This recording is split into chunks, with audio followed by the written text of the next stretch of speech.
Let me tell you about MPM. McAllister Precision Marketing. They can assist up-and-coming racers with career advancement, promotion, and assist in sponsorship procurement. MPM also has media and professional etiquette training. They work with premier driver development teams and limited late models to late models. And they also help the teams to make it up to the levels of K&N, ARCA, Truck Series, and even NASCAR Xfinity.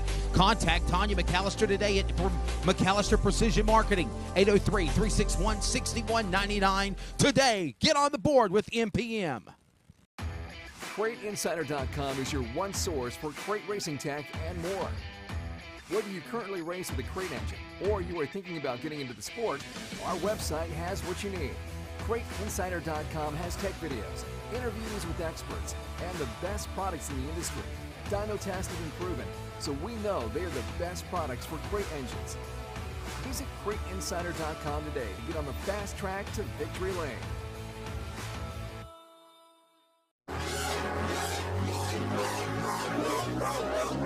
If you have not ordered at DirtCarLift.com in the motorsports racing world, you are absolutely way behind.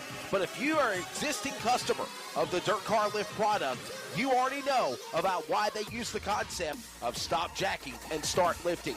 DirtCarLift.com helps make things very easier in the pit area. Whether you need to change a flat tire, make a shock or spring adjustment, DirtCarLift.com can get all four sides up immediately than having to go around from side to side to car. By the way, they have a special package and price for existing customers with a few changes to make your life a little easier. Give them a call at DirtCarLift.com today. Call them up again at 770-898-3907. 770-898-3907. And find out why the concept is true to stop jacking and start lifting with DirtCarLift.com at the races today.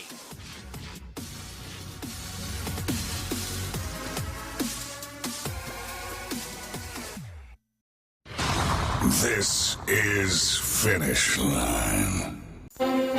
This episode is an exclusive production solely for the private, non-commercial use of our listening audience. Any publication, reproduction, transmission of the accounts without the express written consent or permission is restricted and prohibited. To hear this replay or other previous podcasts, download on iHeartRadio, iTunes Radio, and TuneIn. As always, this show is for you. Thank you for listening.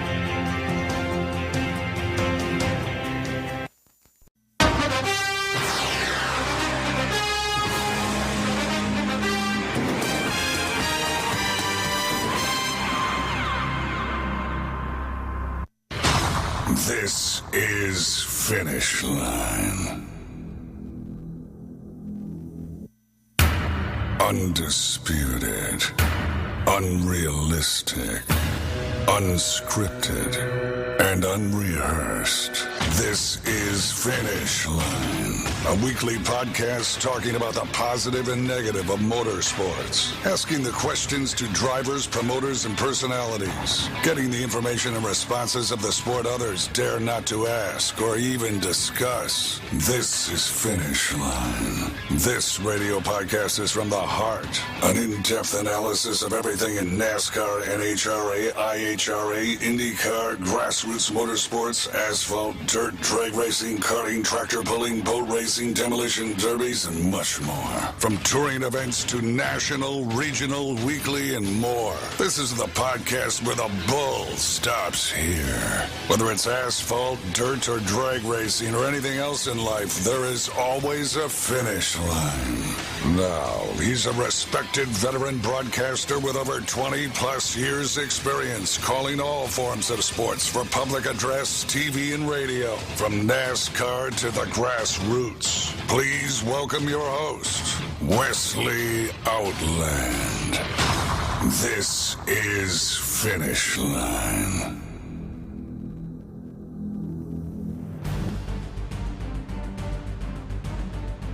Good afternoon. Well, March 2nd, 2022, and you're in the hot seat. We welcome you to Finish Line. I am Wesley Outland, your host. For the next couple of hours, we've got you covered in the world of motorsports. We're going to talk about any and everything from dirt late models to, of course, modifieds, the Smart Modified Tour, ready to crank up their 2022 season in Florence, South Carolina. We'll holler about that. Carolina Pro Late Model Series at Southern National. Hickory Motor Speedway back in business. Racing season's here again! And it all started behind the back of here at Daytona. And what an exciting race. In my opinion, man, the cars have not disappointed in the next-gen car, in my opinion. The racing's been phenomenal. Probably some of the best NASCAR racing competition we've seen in, I don't know, the last 20 years, in my opinion. It's been a while. Been pretty damn good racing the last couple of weeks. Auto Club this past Sunday did not disappoint. We're going to talk about that and all more. We welcome you to the program. Charles Wooten's in the house. He's back. No storm in Texas. No snow. No cloudy, rainy days in our day. 72 degrees at the broadcast studio in North Carolina. I believe Charles just said it's sunny and 75 in Texas. Am I right, Charles? Good afternoon to you, buddy. Sunny and 75. That sounds like lyrics to a song, too, by the way. Joe Nichols, Country. When country used to be country. But I don't want to piss anybody off. Let's cue up our lineup. Today, March 2nd, finish line, and our guest panel looks like this. Hey, we got a good one for you. Coming up in just a few moments, coming right out of the gate, we're going to kick it off with Cody Overton. Cody Overton was the Friday night winner with the Extreme Super Dirt Car Series late models. The Extreme Dirt Car Late Model Supers at Livonia, Georgia, Friday night. First ever win in a Super Late Model. He's coming up next. Following him, the Saturday winner, the real rapper out of Culver, and my damn good friend, Collins, KC Kenny Collins, picked up a big win. Brent Dixon was the winner.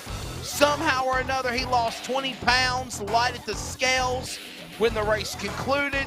You got to be right at the scales. You know about this, Charles. They DQ'd him, give the win to Kenny Collins. We'll talk about that and, of course, his plans for the entire 2022 season. Winner in the Missile Chassis Street Stocks.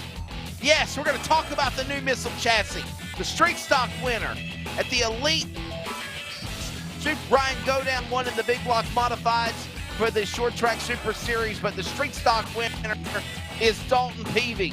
And Dalton Peavey going to get some love. The young man out of just outside of North Carolina joining us here, Mooresboro, North Carolina to be exact.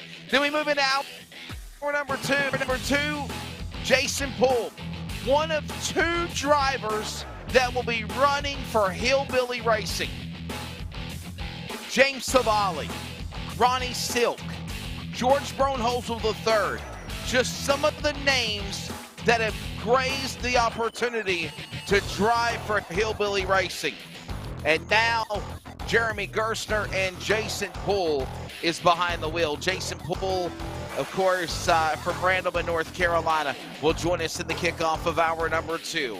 The defending Smart Modified Tour champion of 2021 is in the house. Burt the Ace Myers, one of the greats at the Madhouse at Bowman Gray Stadium. He'll preview the upcoming big race with the Low Country Chevrolet 99 for the Smart Modified Carolina.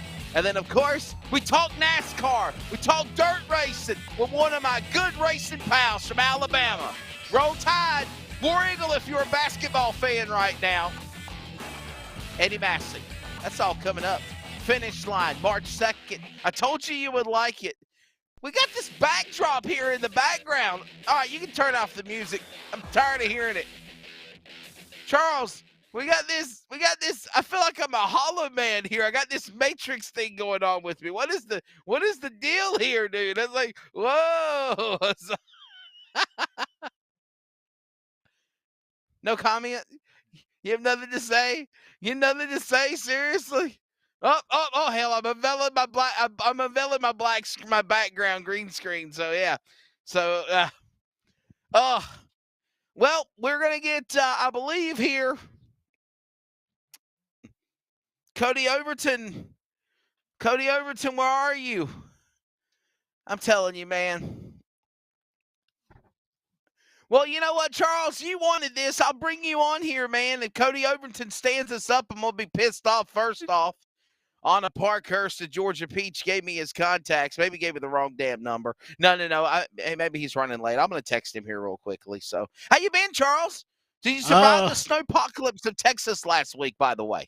Yes, now they're the least or most they're calling for is some rain, I think on Saturday or Sunday. So we're done with the snow. We're getting into 75-degree weather. Unlike you, you're excited because racing's back. Well, my racetrack shut down. Yeah, well, my racetrack here got shut down, and now it's up for sale for probably 10 times what it's worth.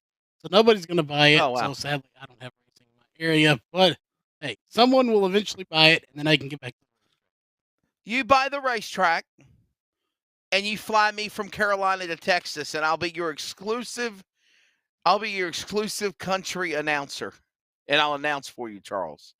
Well, actually, I got to have someone to work. You're so damn good. Wait a second. You're so damn good with the technology you got. You could probably have me sit right here in my office studio, and I could call the broadcast from the racetrack. I mean, technically, we did do that with Sam.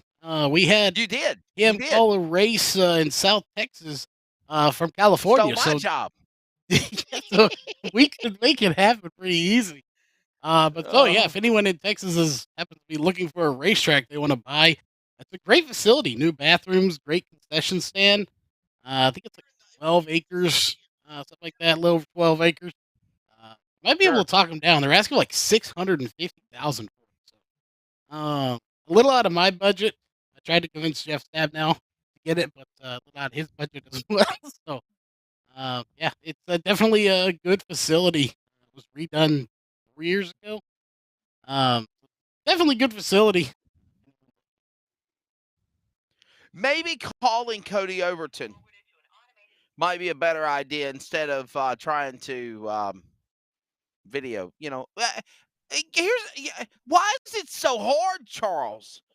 Me and you connect with a click of a button. It's not. I mean, I just don't get it. Well, he could just be, hey, you win a big race. It's like the sponsors come out of the woodwork. Maybe got busy. And you've got and he's got that beautiful girlfriend Anna Parkhurst as well. I mean, the Georgia Peach. You just, obviously, and thank you to Anna, by the way. She recently just stepped down from racing, but she raced for a long time, and they've been dating for a while. And honestly, she gave me his number, and I had him lined up. Maybe something's going on. I'm gonna try to call him again. I'm gonna call him while we're on the air, Charles. Hey, big race coming up on March the 20th. I know you're going to change the start time. I'm looking forward to being a part of this on iRacing on LSRTV, the Super Late Model Invitational. Tell everybody about it because that's going to be pretty exciting. We might broadcast that, by the way, on the Community Radio Network as well. Yeah, I think we should. It is what it says. We took 60 of the fastest, cleanest super late model drivers that we had heard of. And that's what we want to point out about the invitational races. It's not necessarily, everybody getting invited. There's hundreds of people that have messaged us and said, hey, why wasn't I invited? It's because we don't know you. We get these drivers from people we've broadcast that we've had in our own leagues in-house. Those are how we do it. And apparently we have cables, so we're going to get them on the phone, I guess. I have a mic muted. We're going to get technical. It's turning into a technical show. But yeah, we invited 60 people. We don't know if they'll all make it, but that's the point of an invitational. You invite so many drivers, and it's $500 to win. Second place, sorry, you're the first loser. Ooh, we got phone calls coming in. I think so, man. We're trying to give Cody Overton a call now. Like I said, maybe V-Mix is not working that well.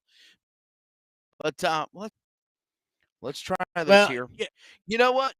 I'm gonna call an audible right now. Can you hear that? Can you hear the ringing? I can hear the ringing. Awesome. I'm gonna call an audible right now. Cody Overton, you stood me up. I tried 3 times to get you on the line. The hell with that. We're gonna go to the line now, and we're gonna get somebody that's not gonna stand me up, and that's one of the best promoters to pro racing on pavement, Keith Graham, somewhere in a truck driving across America.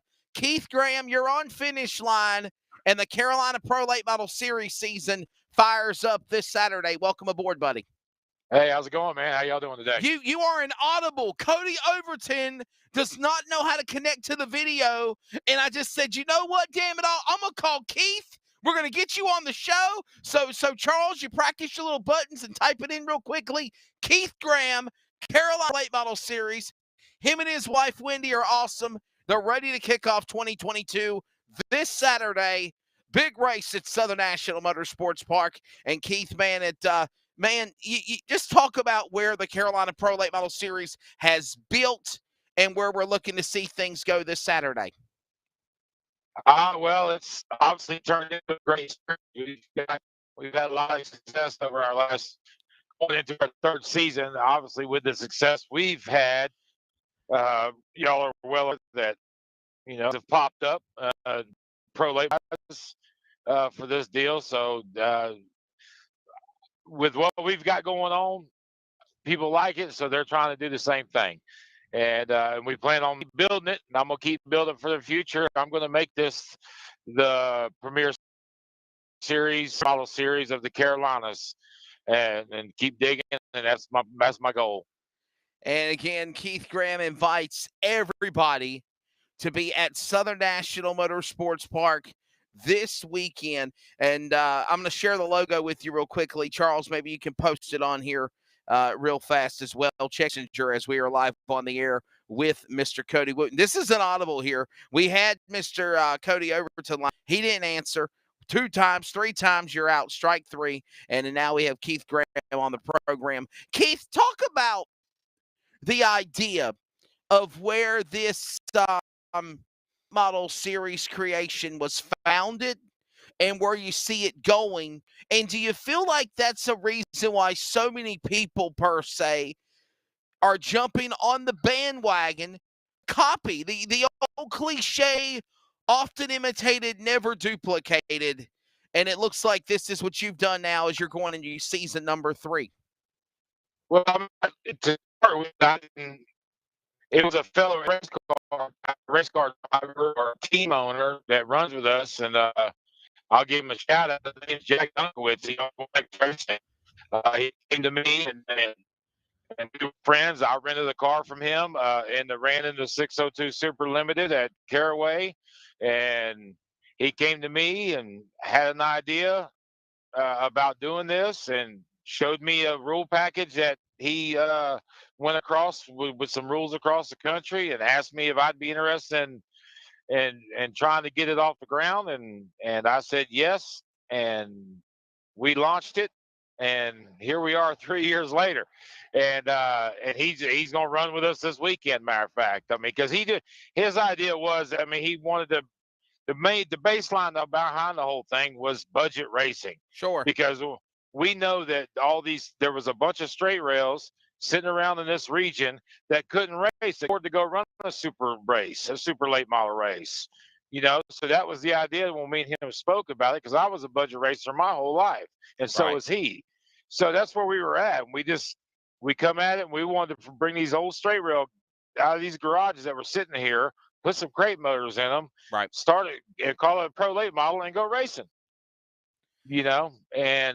And that's where we're at. And then talking about obviously having the success we've had and having the other read things in this region. Sorry for my stuttering here. No, you're fine. And getting it out there, we've created it, and the thing is I don't think it's going to hurt us. What we've done is we've brought pro late model racing to the Carolinas, period. And there's 24 races this year that a pro late model can go run. That's scheduled between me and the other cars. Sure. So there's I mean that wasn't even close 3 years ago. There was hardly anything to run pro late model around here 3 years ago. And I know the conversation, Keith, has been, no matter what we try to do, everybody's got their own thing, but somehow or another we got to try to find a way, even if we agree to disagree, to work with one another for the benefit of the drivers, for the fans most of all as well, to try to put on a great program in pro late model racing. Late model stocks, super late models, you're following that same token in the pro late model world too. I agree. I agree wholeheartedly. If we could all get together and work together, oh man, you know, Wes, that it would just absolutely blow up. Certainly. If we could all work together, whether it's track owner operators, promoters, series promoters. I mean, obviously, me and Jack Cars, we worked together this past year when none of our races overlap each other. We're trying to do this thing to bring the pro late models to this region. I think we still could do some more to work together, but other than that, that's what racers have said from as far as I can remember. If racetracks and promoters would all get on the same package and we all develop the same rule packages, Certainly. and there would and the same it would just create so many more cars and car counts, in my opinion. Keith Graham joining us in the Carolina Pro Late Model Series is coming up. Charles, I'm not sure with the way the setup is in the board. I don't know if they can hear you on the line because you're not coming through our network computer. You're coming through our mixer. So only me and Keith can communicate. But Charles, if you have a question for, I can relay it to him. Go ahead. The audience can hear you. Yeah, we'll let the audience hear me, and then you can relay it. I'm curious right now, with the part shortage that's going on, is this maybe the perfect time to try to do a national thing with the same rules and same stuff on an economy side? Because parts are hard to come by right now. Maybe so, Keith, the question coming from my producer, Charles, in Texas is, with the parts shortages that are going on across the world on a personal but business level in motorsports, do you feel like this is the appropriate time to come out with a program like the Carolina Pro Late Model Series on a national level?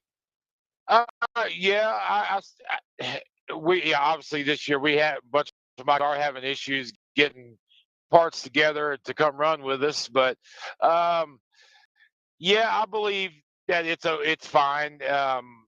No matter what, as everybody knows, racers are going to race and going to find a place to race one way or another. Certainly. One shape, somehow they're going to do it.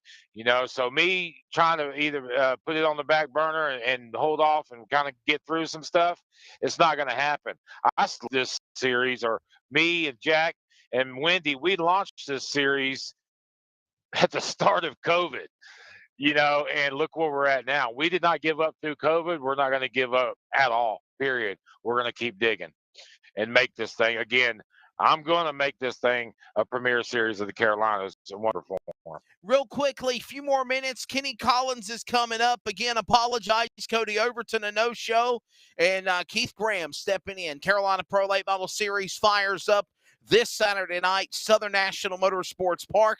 If you can't be there live, 3 p.m. green flag. Racing America will have coverage of every race this season. Now, I have other obligations going on, but I'm pretty certain that we're going to ink a deal with Keith and Wendy and myself as me being the series announcer for the Carolina Pro Late Model Series. And Keith, I'm really looking forward to that.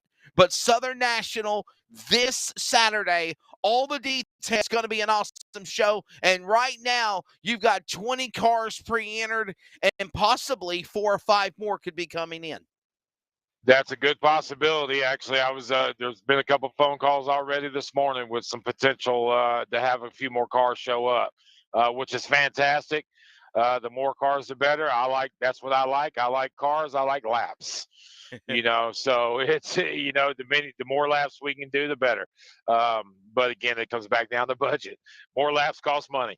So but yeah, you guys, y'all check it out. Racing America. Go check out our website, CarolinaLateModels.com, our Facebook page, Instagram, all our social media. Go check it out. Reach out to us. Let us know that you're coming. Come to the racetrack. You get on Racing America. Let them know CPLMS is the reason you're getting it. Certainly, it's going to be a great, great event. And by the way, the season starts at Southern National. It will end at Southern National. A couple of weeks ago, Keith Graham, Michael Diaz and the staff announced Kirk Ipock and Solid Rock Carriers $50,000 to win at the Thanksgiving Classic in 2022. And the Carolina Pro Late Model Series All-Star race, if you will, a non-points All-Star event, will also headline that event. How exciting is that for 2 years now to be a part of it coming up in November at Kenley? Oh, I'm super, super, super excited. With that good Southern National provides some very good racing. Excuse me, Southern National provides very good racing, and we're super excited to be a part of the Classic. I mean, that's a traditional event. We're looking forward to it. I'm also trying to, I mean, obviously with what Diaz is putting on the table, I'm trying to raise some money to give my guys a little more opportunity to make a little bit. So if anybody out there is interested in helping the series out, give me a call. CarolinaProLateModels.com, by the way, is the official site. CarolinaProLateModels.com. A few more minutes here. By the way, schedule kicks off this weekend. By the way, guess who is not connected yet with Kenny Collins? We wait to hear from him, and then we'll bring in Kenny and let Keith go. So we'll stay with Keith Graham. March 5th, Southern National. March 19th, Franklin County Speedway. That's going to be an awesome event. April 2nd, Hickory Motor Speedway. April 30th, Goodyear All-American Speedway. Dillon Motor Speedway. Tri-County, Orange County, Carteret County, Greenville Pickens. I love the fact that this is a 12 to 14 race schedule, Keith Graham, but you actually travel. You're not just going to like 4 tracks 3 times a year. You're literally visiting 8 different venues in a 12 race schedule. That's impressive. Yeah, that was my goal. Of course, I mean, I talk about cost effectiveness as travel kind of gets into kind of doesn't really put that into account, I guess. And some of I do hear some of those complaints, but this is a tourist. Yeah. Me as a racer, I always wanted to go to different racetracks. I didn't want to run to the same racetrack every weekend. I wanted to go see what I could do somewhere else, something I didn't know what the best line was. I wanted to figure out the racetrack, and that's what I wanted to give my racers, the opportunity to go to different places, to try different things. And even with a lot of the guys we have in our program, they're young guys, development drivers. How are they going to get better? They got to race different places. They're not going to get any better if they're racing the same track every weekend. So that's my goal is to help improve my drivers and give my series variety of places to go, just because me personally, I like to go to these places. So it's about just the variety for my racers, and that's how our schedule, that's how we developed our schedule. We just like it. These tracks wanted us to come. I mean, Kingsport Speedway, August 20th. We're really looking forward to Kingsport Speedway. Yes. That's going to be an awesome event. We need all the support we can get, because the Carolina Pros is a late model series. We're doing that one on our own. We're not piggybacking. That's going to be a premier Carolina Pro Late Model Series show. And the concrete jungle just outside of Bristol, that's a hell of a racetrack to put a race on, by the way. I think that'll be a big turnout. I really do. So do I. And I've actually been working with a couple other divisions, trying to bring in some more divisions. Well, obviously I'll have my crate mods there, but we're talking to the super trucks over there, Goodyear All-American, to try to bring those guys over there to run with us. And I'm trying to convince Barfield to let the Nascars come over there and run with us. Oh, wow, that'd be awesome. Yeah. Just so you guys, y'all need to call Mark Barfield and let Barfield know to let the Nascars come over there and run, because he's not convinced just yet. So I need I think we can put on a good show over there. And I'm looking forward to it. I'm excited about the whole season. I'm excited about every race we're going to go to. I'm excited about this weekend. Sure. And so and obviously talking to you just talking to you makes me excited. So because you're an awesome announcer, and you got a good blast out there. I That's all I can tell appreciate you. that, man. As my producer just said, the energy that I provide is addicting, as they said. And yeah, no medicine required either. Having it, I just have a passion and love for motorsports for sure. Hey, the crate modifieds. Oh, and by the way, I think I said it was 8 tracks on a 14 race schedule or 13, 12 events. It's actually 11 different venues, 2 times at Southern National, 3 times at the birthplace of the NASCAR stars at Hickory Motor Speedway. And you look at that, the Carolina Crate Modified Series. I know that that's in trying times right now, but damn it all, Keith Graham, you and Wendy are not giving up on that bunch either. You're trying to do something just like in the Fender late model for the Open Wheel Modified Crate Series too. Talk about the Carolina Crate Modified Series. We still have time. We're awaiting Kenny Collins. Yeah, I love the modifieds. I like the way they look, and I can to build it up in this region. I mean, we've got obviously there's cars around here that run. We've seen them show up.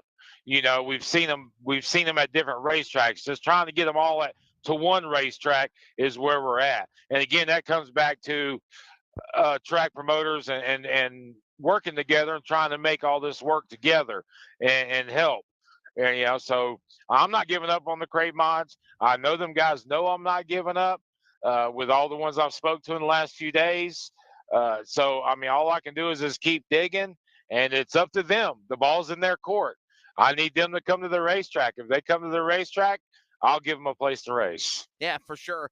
And I will let you know they were scheduled to be at Southern National. Obviously, low car count. Listen, it's tough times right now. And I said this to you on the phone earlier this morning. I've said it several times before.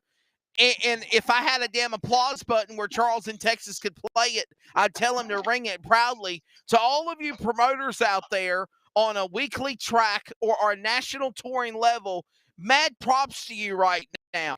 Mad times in our country. Obviously, our thoughts and prayers are with Ukraine and Russia dealing with they're dealing with. But I will say this, and I mean this in no disrespect to the people of Ukraine. American people are suffering right now. And for us on a payment basis, Keith Graham, to try to keep going and to try to find a way to make it affordable and still put on an exciting program, mad props to you and Wendy and everybody involved in the Carolina Pro Late Model Series and any other sanctioned body across America. That's for sure. That's for sure. Because we're all digging. Everybody's going through trying times. I mean, our economy, everything's going on in our country, and again, I agree with you. Mad props to everybody out there doing this and continuing to go racing and on the grassroots side of things and on the Friday, Saturday night, good old boy stuff. Because we all bust our butts all week long to work hard, work our 70 hours a week to go to the racetrack on Saturday night.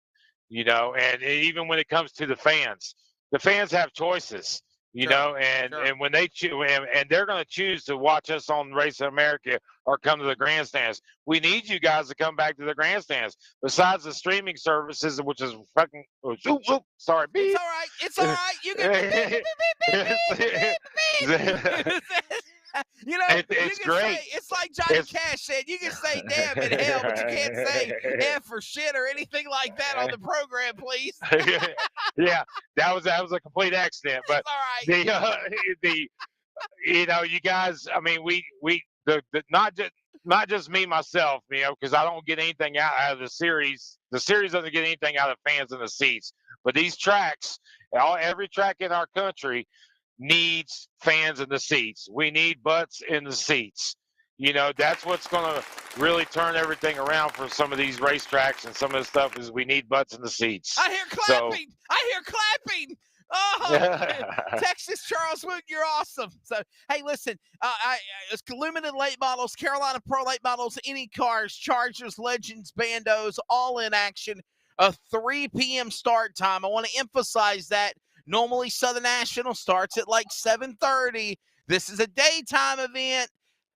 And we still have cold temperatures upon us. It's sunny and 75 right now from Texas to Carolina, but us knows, Graham, when that sun drops tonight, it will get cold It'll get cold this weekend as well, so a daytime start time also. Again, if you can't be there live, RacingAmerica.com, Racing America will have you covered, and they are proud to be the official broadcast partner for every event this entire 2022 season. Of course, CarolinaProLateModels.com. One more question for you. I think we got Kenny Collins, and we'll let you go.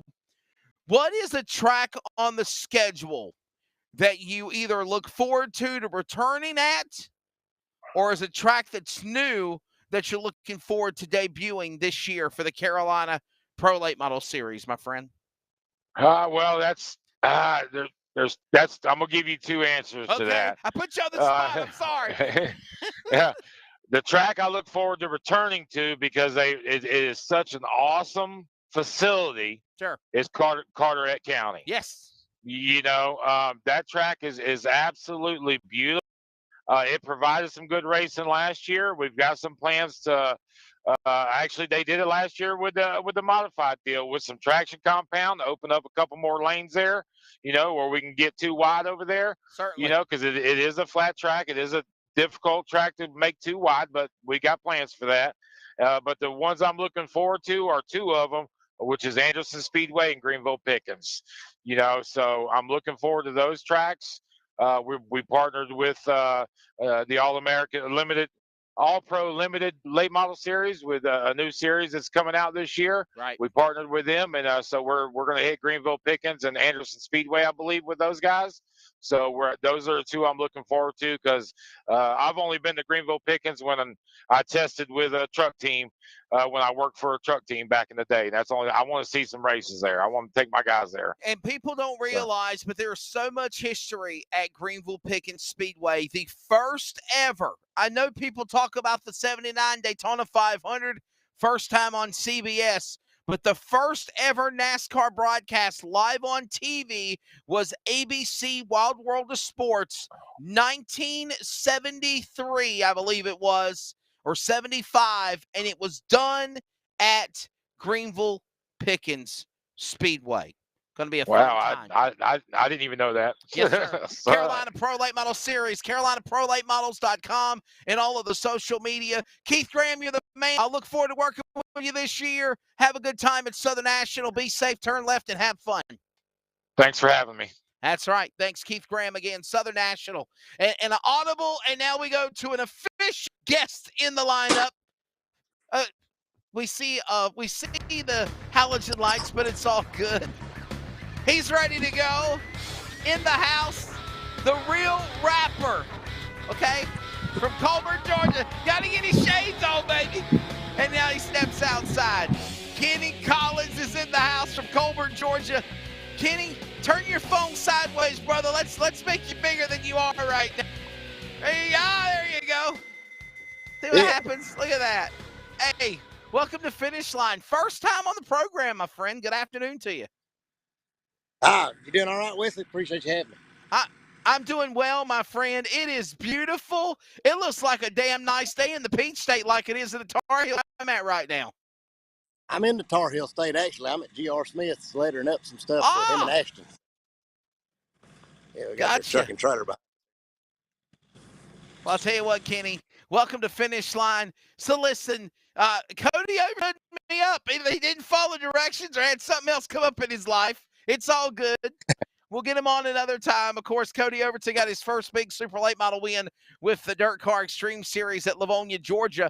You won Saturday night, and it was kind of a little controversial, kind of like Bloomquist and Davenport in a little minuscule grassroots dirt track Georgia fashion. Brent Dixon, somebody you've been fenders with on crates and pros and supers, come light at the scales, 20 pounds light. You end up with a win. A win is a win, but you also had a really good weekend, though. Talk about the 1C, Kenny.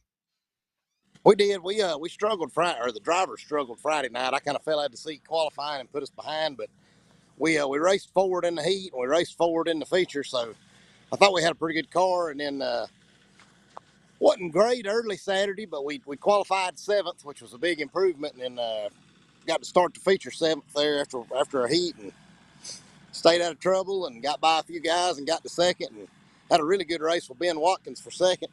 And was really tickled to finish there and rolled up on a scale pad. And I was kind of like my hands was cramping and I was looking at gauges because we'd run a long green.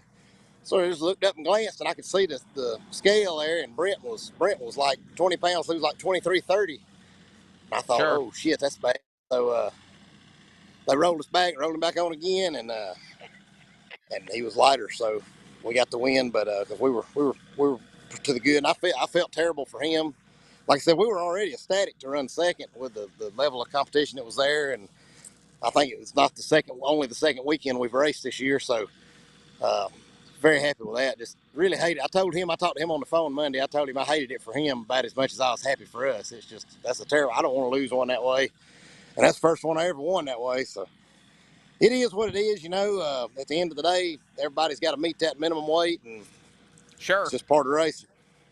So I love that slogan, and it's actually the truth. I've had people get offended to me and say, oh, why you call it that? It is what it is. Listen, life is what you make it, and whatever comes out the way that outcome is, it is what it is. We have to accept it. And a lot of people in life, not even in the racing business, Kenny Collins, would be better off if they live by that philosophy that you got to try to a positive and a negative. It is what it is. Move on, go to the next day, go to the next race. That's my philosophy, I believe. Kenny, you agree? well, I mean, I think if you race long enough, you'll have situations where races are given or taken away for whatever reason. You know, most time it's a flat tire or parts failure. You know, I've lost a bunch of them that way, Right. or had engines break while we were leading, and then I've been running second and had something happen like, well, that was the first time it ever happened to me. I won a race because somebody was light, but like last year I was running second to David McCoy at a race one night, and he broke coming to the white flag, and we wound up getting the win. Then later on in the year, I broke leading at Livonia right at the end of the race, and I think we give him a win. So I think it all kind of balances out. You know, it does suck, but I'm sure there's been a time sometime like for Brent where he's been running second and somebody broke in front of him and handed him one. So like I said, I don't know. I think the universe kind of balances all those things out eventually. Sure.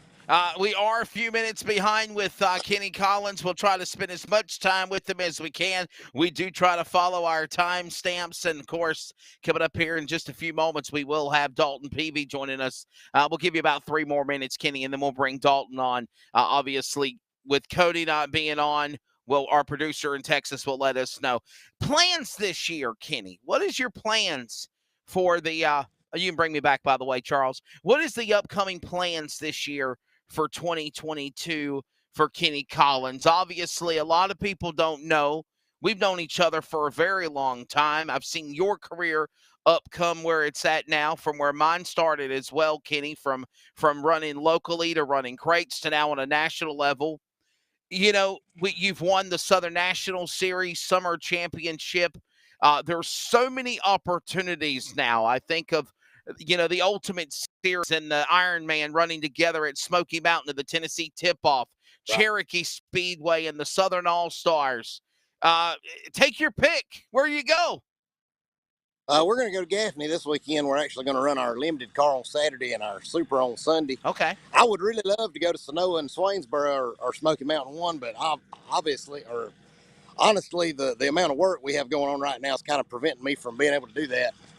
Because we've been up here for 2 days and we're probably going to be working into the night Friday. So thankfully I got some support at home helping get my car ready. And yeah, I guess I don't really know. We don't really have a schedule ironed out or anything. I know I've been driving this car for my buddy Dwayne Frady for about 3 years and running limited stuff. And him and his partner, Brett Copeman, they've kind of partnered together. Right. And well, Brett owns the stuff, and Dwayne, he's going to kind of run the program. We got us a new Longhorn coming and a new engine coming, so we're looking for a truck and trailer. So we're going to try to branch out and run a lot more super this year.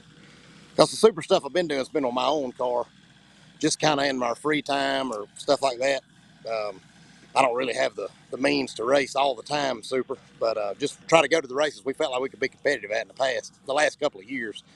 This year I think we're going to try to go to Eldora once and maybe Fairbury and hit a few bigger shows and then but honestly, there's so much good paying stuff going on in the Southeast right now that we don't have to travel more than 5 hours to race for $5 or $10 grand every weekend. So we'll probably stay in predi- our 5 or 6 hour radius for the most part.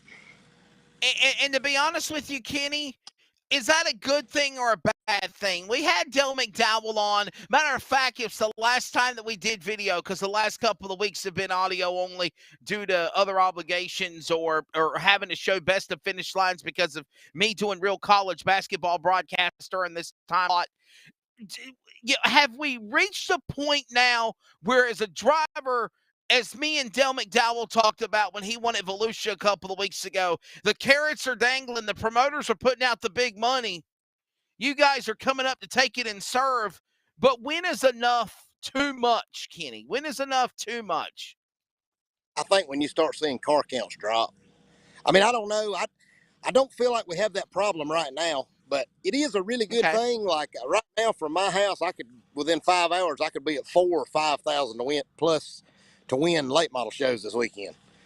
So that's and can really with the uprising in fuel prices, with the uprising in fuel prices, that's good, right, Kenny? Because that means you don't have to go to Timbuktu across BA to race for win when you could run 2 hours and run for 5,000 in half.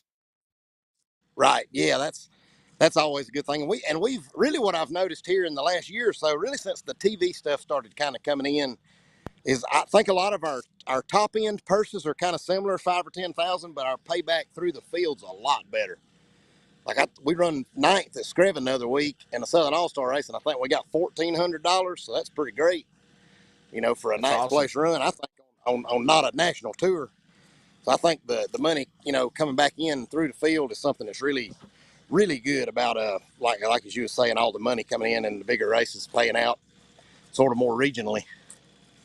Certainly. Well, listen, have we got Dalton yet? Dalton Peavey, is he connected? Not yet. Okay, Dalton, we're waiting on you. Dalton, you're 5 minutes late. We're still going to spend some more time with the real rapper, Kenny Collins. Kenny, I remember when you won the Southern National Series 2-week Summer South Hail Championship. What was it like to go to like 14 tracks in 17 days and hoist that championship title?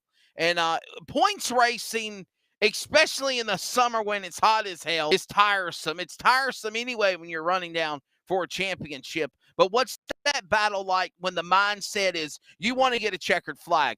You want to win. That's the driver's mentality. But when do you go after trying to points race to try to lock up a championship and look at that bigger picture at the end of the rainbow? Well, actually, we didn't win the Southern Nationals Championship. We won that bonus series they had a few years ago. Yeah, that's it. But I've run his 2-week deal there, I think 3 times now. And last year we led the points for about 3 events. But I mean it's really fun. I enjoy racing like that. I feel like being out there and racing every day really helps you build your program, because rather than racing one night and coming home and working for 5 days and piddling with the race car at night, I'm able to get in there and race, go to bed, think about what we needed, what we could have done to been better. We can get in it tomorrow and improve on it, and you're fresh on everything, and your crew gets better every day. I will say last year, by about the last 3 days, we were dragging ass. We were in pretty bad shape. So it wasn't nothing but me and my mom and my buddy. And but we were still in the points hunt with 3 races to go. And I'll be honest with you, when we quit worrying about running good and went to worrying about being consistent, we went running terrible. So I don't know if I'll take that approach again. Well, listen, I think you, Kenny, I think you've been walking the mile here in the last 10 minutes for sure, man. Yeah, race car drivers got to stay healthy as well, for sure, man. Yeah, I'm pretty fat, so I need to exercise. I'm also pretty high strung. Oh, no, come on. Last time I saw you, you probably lost about 20 pounds. It came off of Brett Dixon's car at the scale area. Yeah. That's what I told Brent when I talked to him Monday. He was going to have to be like me and eat a little more. I was way over. I was like 24.05. Hey, Kenny, I got one more question for you. We got Dalton Peavey coming up next. And by the way, he won in the street stocks at South Carolina at Cherokee Speedway, where you'll be. By the way, March Madness is the event that, of course, Kenny Collins is talking about limited late models, the Southeast Late Model Sportsman Series in action with Randy McCoy in his series on Saturday. And then, of course, the XR Southern All-Stars Dirt Late Model Racing Series Sunday and March Madness. And, of course, I think Flow Sports is carrying it. I don't know who the hell's carrying it. There's too many networks out there. I've been on too many networks. I don't know who it is that's covering the race. Is it XR? Is it Flow? Who is it, Kenny? They really need, I don't know, but they really need to condense all that because I'm a little bit aggravated with having to buy 16 to watch races. Every time there's a race, I try to pull it up. It's like, oh, I don't subscribe to this place. Well, hell, we subscribe to everyone in the country, I thought, but apparently they come up with a new one just to cover this event. You can play pick a network with all the networks we have today, for sure, definitely. Well, listen, Kenny, I got one more question for you. Dalton Peavey's coming in. My producer in Texas, Charles, wants to know, where did you get those sunglasses from, man? Because they be banging. Gas station, $19. Gas station, Charles, $19. Yeah, they ain't even got no name. They ain't even got no name on them. Oh, those I had LASIK surgery done a few years back. It's hard to be outside without sunglasses on. So. In my defense, Kenny, I thought they were Oakleys. I really did.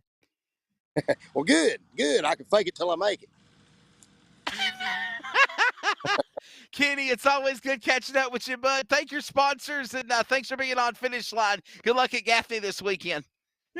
Yeah, I appreciate y'all having me. I really need to thank Copeman Farms, Brett Copeman. Like I said, he's the guy I'm going to be driving for now, and Dwayne Frady, he's my crew chief, and all our other sponsors, Scott Ray Excavating, Kettle Construction, Superior Electrical Solutions, All K Electric, Vincent Sims Construction, Hayesville Trailer Sales, Dirt Car Lift, Longhorn WP Racing Shops, and RC Performance Racing Transmissions. Of course, all my customers, Colin Signs, appreciate y'all keeping us busy.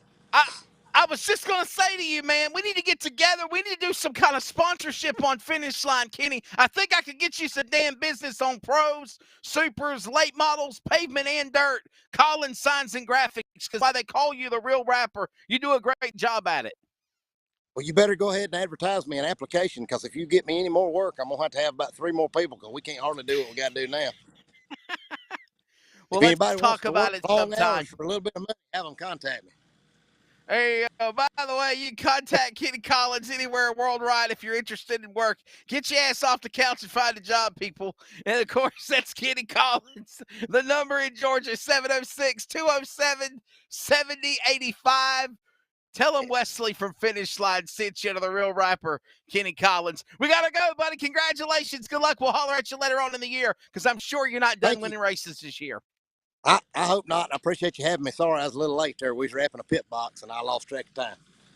It's all good, brother. I know that's what you do for a living. Ladies and gentlemen, Kenny Collins in Colbert, Georgia. Now we go to Mooresboro, North Carolina. Thank you, Kenny. And the young man in the house in the missile chassis, number 9. Ready to go. There you go. Turn him sideways, brother. Dalton Peavey, Performance Sports Entry, ready to go. Dalton, good afternoon to you, buddy. Welcome to Finish Line. A little bit late, but guess what? So is everybody else so far on the show, and we even have Cody Overton, but it's all good. Welcome to Finish Line, sir. How's it going? Doing well, man. Hope you're doing well. Hey, big win for you over the weekend. Saturday, Cherokee Speedway.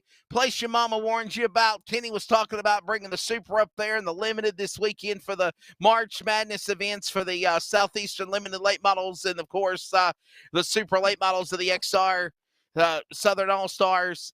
You run street stocks, and I was talking to a good friend of mine, Kelly Rabin, yesterday about the world of racing and where we're heading, and one of the conversations was she loved the race cars back in the 90s because the street stocks of today remind you of those cars, and you have a street stock, and it looked like it's right there behind you.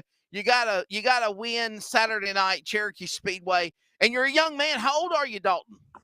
18 years old. 18.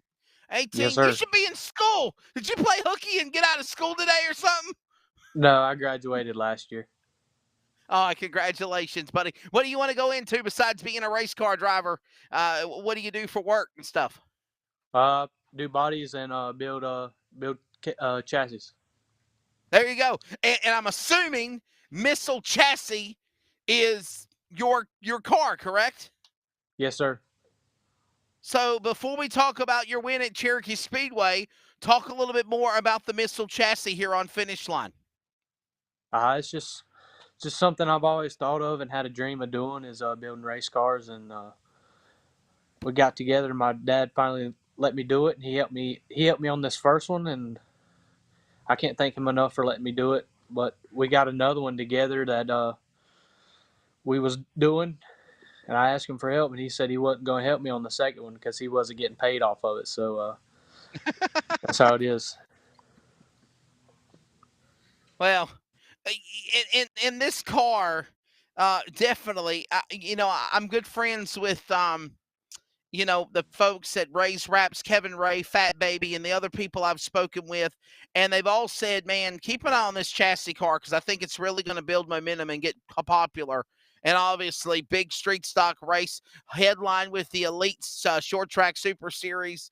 Ryan Godown, by the way, won the Big Block Modified event. He had some other obligations. We couldn't have him lined up on Finish Line as a guest today. But with that being said, though, man, a $1,500 payday for an 18-year-old is the equivalent of a dirt late model racer like Kenny Collins pocketing $10,000 in a super late model race. That's pretty good payday in a street stock race there.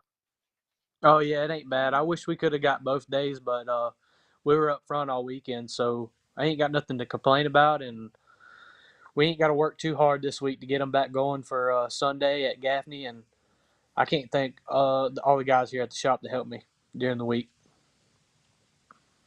So let's talk about your career. Obviously, 18 years old. I see you're in the shop.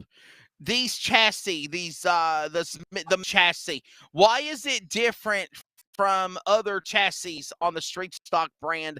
Let's say if you're trying to sell it here on Finish Line and you want to get that phone ringing, why is the Missile chassis becoming what you need to have to race and win on the street stock level?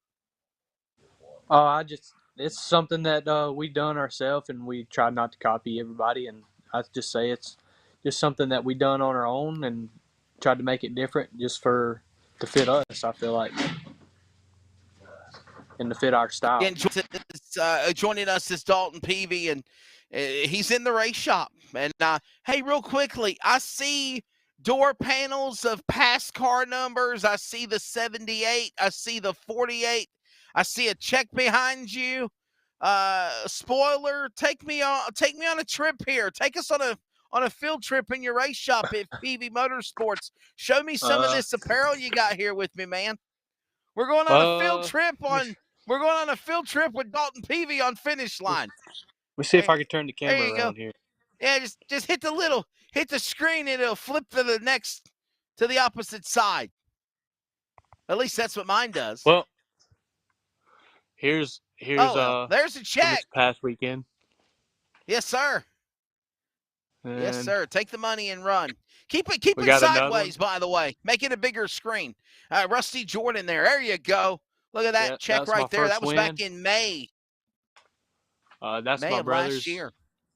And here's mine. And so I see two cars. Do you have two race cars here? Is that another race car? Another street stock, or is that? Yeah, that's mine from last year, and here's my brother's. Okay. And here's my other car. So who's the 48? Who's the 15 on the wall? Those door panels. Is that Gary Mabe's door panel back in the day? The 15 is Heath Minor, the Minor boys. Ah, okay. And the 48 my is buddy's Grant up in Alabama. Yeah. Yes, sir. I got you. Well, I'll tell you what. Thank you for the field trip. You can settle back down now. Yes, on the field trip with Dalton Peavey. Y'all don't call me sir. Every time you call me sir, my hair gets grayer. Don't do that to me on the air. It's all good though. Shut up, Charles. He said his hair don't get grayer, his beard gets grayer. So you know what? People like him in Texas is the reason why I'm ready to shave this off again. I gotta have that baby face look that Dalton Peavey has. Dalton, where do you want to see your career go, bud? Is the idea with Peavey Motorsports to get up from the street stocks, move into a late model, crate, super, maybe run NASCAR one day? What's the goals for this young man? Oh, the dream is hopefully get in super one day and get a ride. But just for now, we're going to focus on our street stock deal and see how far that can take us for now. All right, man. Well, I'll tell you what, you talk about your brother, Peavey Motorsports in general. You can bring me back here, Charles. Peavey Motorsports in general, obviously, there is so much that goes behind all the work. Seeing you guys on social media, seeing what you've done with street stock cars and so much more. What's it been like having your brother Dalton help you at such a young age, man, be able to get the success that you've had so quickly here at 18 years old?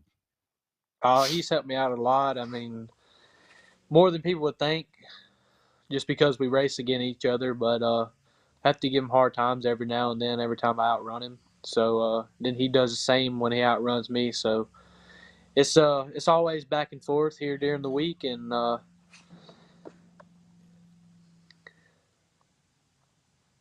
it's always back and forth for sure. Brotherly love, as they say. My brother that's right. is in Texas, and or my brother from another mother, Charles Wooten, is in Texas. You're going to hear from him in just a moment. My real brother, Joshua, is in Australia, and I've not seen him in 7 years. But I certainly do, Dalton, remember the fun times, the rivalries, the fights, the laughter. And then, damn it, sometimes you just miss your brother. You know, there's a brotherly love like a mother's love to a daughter, the same as with a brother's love to another brother or a father to a son.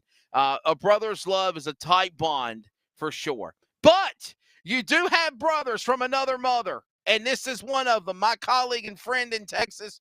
Listen up, Dalton. Charles Wooten, my producer, has got a question for you here on Finish Line. Go ahead in Texas, Charles. You know, we're on the line of brothers, so I have to ask this because I've experienced it myself way back in the day running go-karts. We can't hear you, Charles. What? No, why can't you hear me? You should be able to hear me. You're not echoing like you normally do. Swindling, check your instruments, Swindling, okay? I muted myself over there. So. He should be able to hear me, but look, I've been down this road with the whole brother thing. My question, and I'm just because I'm curious, have you ever been racing with him and ended up wrecking each other? And if you did, how was that trip going back home? No, we have never wrecked each other. It's been close, but no. So elaborate more on it. Was close? Was it just y'all banging off the corners, getting sideways? What was the equivalent of that comment? I can't recall which one it was, but I remember last year at Fayetteville. It was a Mid-East race, and something happened to the rear end on his car, and it was on a start. So I got the radiator, the fan shroud, the whole front end on mine, so I had to blame him for it. Well, listen, we enjoyed having you here on Finish Line. Congratulations on your win at Cherokee Speedway. Much success. We got to step away and thank our commercials and thank our sponsors. But before I do let you go, man, real quickly, let people know how they can contact you if you're interested in wanting to purchase a missile chassis, and, of course, your sponsors as well. They can contact me on my personal Facebook or Peavey Motorsports, also on Facebook. All right, so Peavey Motorsports, the makers of the missile chassis, and it is a winning car at that, and we have been chatting it up with Dalton Peavey. Dalton, thanks for your time, young man. Congratulations, and we look forward to having you on Finish Line another time soon. Peavey Motorsports, you can follow him on social media as well. That's Dalton Peavey. We are already through hour number 1 of Finish Line. Can you believe it? Even though Cody Overton stood me up as the first guest. Keith Graham, Kenny Collins, and Dalton Peavey wrapping up hour number 1. We got to pay some bills and thank our sponsors. Hour 2 when we come back after the break. Let me tell you about MPM. McAllister Precision Marketing. They can assist up-and-coming racers with career advancement, promotion, and assist in sponsorship procurement. MPM also has media and professional etiquette training.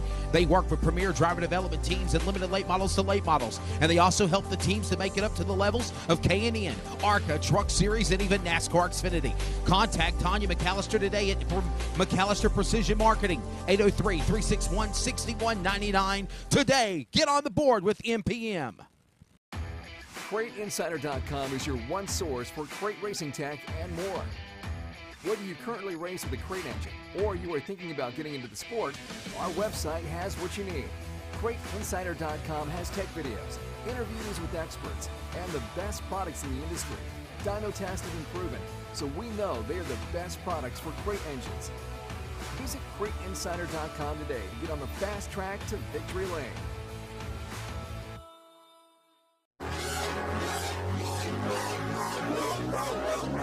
If you have not ordered at DirtCarLift.com in the motorsports racing world, you are absolutely way behind. But if you are an existing customer of the Dirt Car Lift product, you already know about why they use the concept of stop jacking and start lifting. DirtCarLift.com helps make things very easier in the pit area. Whether you need to change a flat tire, make a shock or spring adjustment, DirtCarLift.com can get all four sides up immediately, then have it go around from side to side to car. By the way, they have a special package and price for existing customers with a few changes to make your life a little easier. Give them a call at DirtCarLift.com today. Call them up again at 770-898-3907. 770-898-3907. And find out why the concept is true to stop jacking and start lifting with DirtCarLift.com at the races today.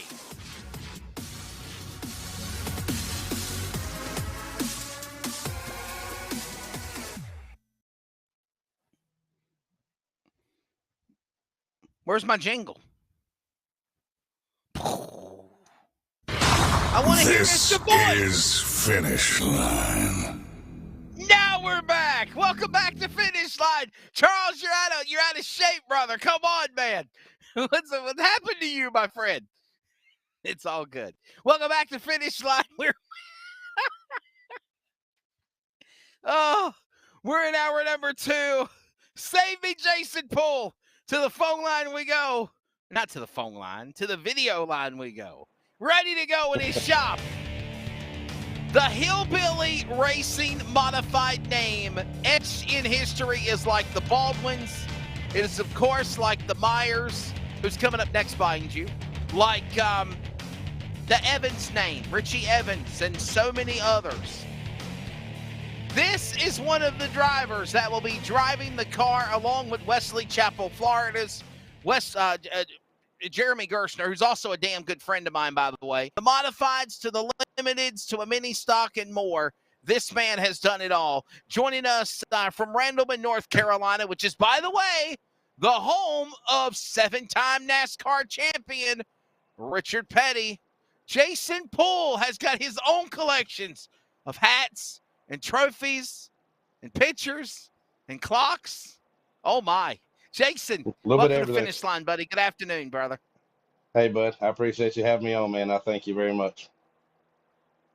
So listen, driving for Hillbilly Racing, what does that mean for you in the open world modified world? Oh, wow. That was actually a dream of mine since I was a little kid. I used to watch that hauler, that big fancy tractor trailer hauler, pull in the racetrack and unload them bright orange 79 cars. And I always dreamed of, racing that car one day in the future. And I never, ever thought I'd get a chance to do it. And, luckily you surround yourself with good people. And my father taught me that at a young age. And some of the friends I have actually work on that team, and got to talking with them. And, they got me a chance to talk to the team owner, and we put a deal together. And the list of drivers that drove that car is legendary. And I mean, there's a bunch of them. And, just to get to add my name to that list of drivers is a dream come true for me. So I can't thank Ryan Nelson, who put the deal together for me, who was a spotter for James Savali at the time. He's a spotter for that team. He put the deal together for me with David Hill, the team owner of Hillbilly, and I can't thank them guys enough for taking me in and being receptive of me and giving me an opportunity to wheel one of their race cars. Jason, as I said when I had you on at the introduction at the top of the hour of hour one, you think of the names of Hillbilly Racing that have raced for them. You think of George Bronholzer III. You think of Ronnie Silk. You think of James Savali. And now to throw you and Jeremy Gerstner in the mix, man, I mean, it's amazing how long Hillbilly Racing has survived, withstand the good, the bad, and the ugly of the sport. Here we go again now dealing with whatever is going to be for 2022 and beyond. But there's just that resurgence of the renewed vigor, if you will, and the undying spirit of the open wheel world to keep going and to put drivers like you and Gerstner behind the wheel. I feel like you guys, the good and the bad for you. We've seen the good and the bad for Jeremy Gerstner and the growing pains. And you grow and you adapt and you mature just as a person as you will in a race car. And I think this is a chance for some local guys like you to shine. Yeah, I think so. Me coming from a late model world, I've always ran late models and things like that. I've never driven a modified whatsoever, but I've been around them my whole life, so I got a pretty good, gist of what needs to be done and how you approach it. But somebody like Jeremy has been in modifieds, for years and years and years. So me and Jeremy's actually really, really good friends too, and so Jeremy's I'm looking forward to learning from Jeremy all I can, and I've already been talking to him and a couple other of my modified buddies, and they're kind of filling me in on what I need to expect and just different things about the car that I need to know. But yeah, for somebody like myself, coming from the late model world, trying to step up and take on a challenge, it's pretty challenging, I believe, especially when you hear my story about the tire situation. And I'm not going to get any test sessions probably from here till the first race. I think the only practice I'm going to get is the day of the race, since the tire situation is the way it is. So to go from a late model to straight jumping in a modified for the first time and only getting an hour of practice and then qualifying race, the race is probably going to be my whole practice to start off with. And so, somebody like myself, it's a great opportunity, and, you don't hear of it a whole lot. And most of the time, modified teams like to stick with modified drivers, and late model guys like to stick with late model drivers. So to get this opportunity to move up and kind of show what I can do, and hopefully be good enough to impress them, and hopefully I surprise them, which I think I will. I know what I'm capable of, and but I just can't thank them enough, man. It's a dream come true for me, to be quite honest, because I got a lot of modified friends in the world of modified racing, but I've always been a huge fan of that 79 car since I was a kid. So to drive for that team specifically and that car specifically, is an awesome, gratifying dream come true for me. Yeah, Jason Poole, you'll bring me back, Charles Bullscreen. He's joining us here on Finish Line, and again, as long as we've known each other, Jason, I said this in getting you on the program, and I know you kind of been in the light with the media of some other things from the past, but when I seen the announcement that this opportunity was coming for you, good things happen to good people, just like sometimes bad things happen to good people. And if you pay your dues and you work hard, sometimes, and it doesn't matter whether you're an announcer or a broadcaster like me, or in the position as a driver, or in anything realm of life, you're in the right place at the right time. A producer like Charles in Texas, I heard that in my ear, Charles. In the right place at the right time, you're going to be gifted. You're going to be blessed.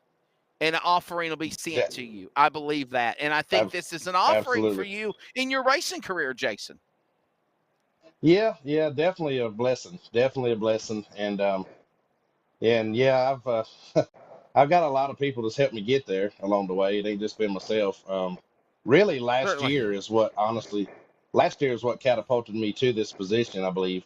And Boo Boo Dalton gave me the chance, and Jay Dalton gave me the chance to drive their cars last year to start off with, and we was very successful right off the bat together.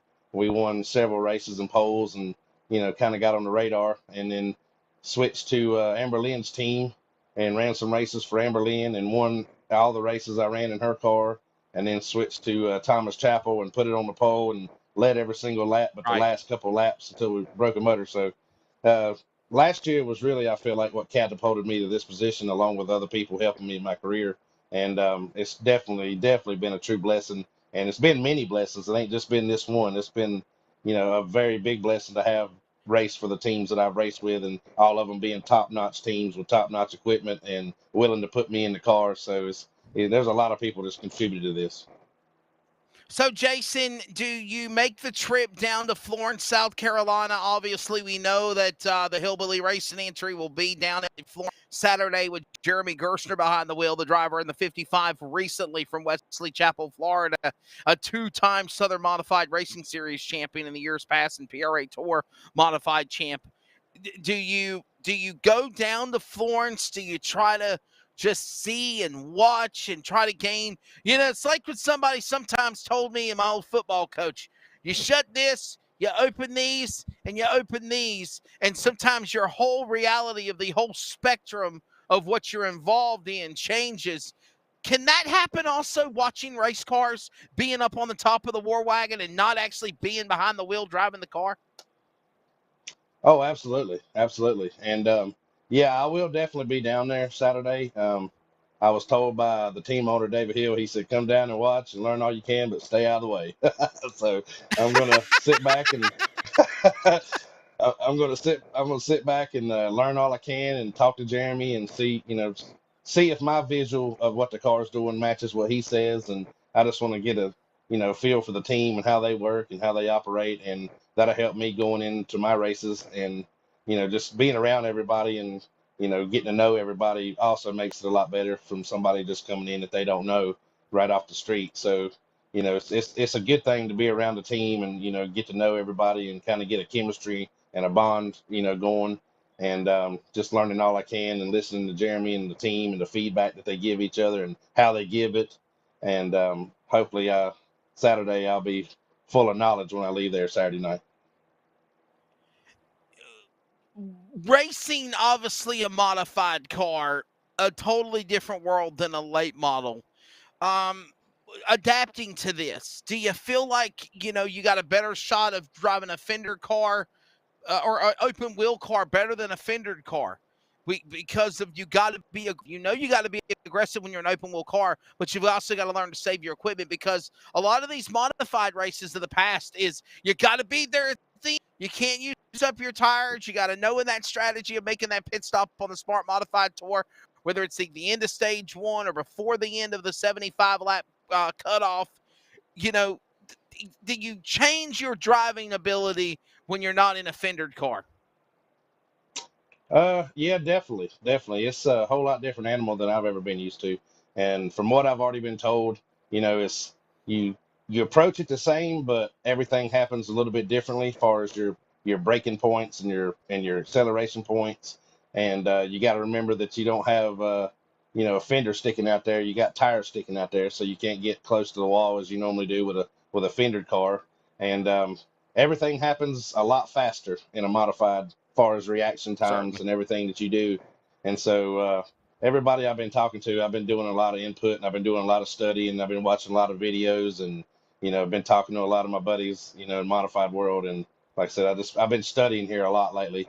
And I think you approach it the same as far as the way you attack the racetrack, but it's going to be, like I said, I'm not going to get any practice except for the day of the race because of the tire shortage. So I got 3 or 4 races scheduled to run in a modified tour at Caraway, and then possibly some more. So basically what we talked about Saturday at the race shop was, all that first race is going to be one big practice session for me as far as learning how the car feels, how it reacts, how much throttle to put down, so I don't spin the tires off the corner and wreck it.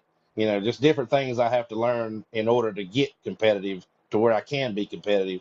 And once I get that first race out of the way and kind of get a feel for how the car runs and handles and how it reacts to my throttle response and my braking points, how much brake I can use. Once I get all that down pat after that first race, I believe the second and third race at Caraway, I'll be a lot better. And I know right now when me and you talk tentatively, I believe it's a 4 race schedule, possibly more. There's another car out there. A lot of people don't realize that in the Hillbilly Racing gang. You got the primary car for Jeremy Gerstner. You're going to be driving at Caraway, I believe. And did you say it was Hickory? Caraway and Hickory is where you'll be at. And then, possibly Hickory and maybe South Austin. Just depends on how the first 3 go.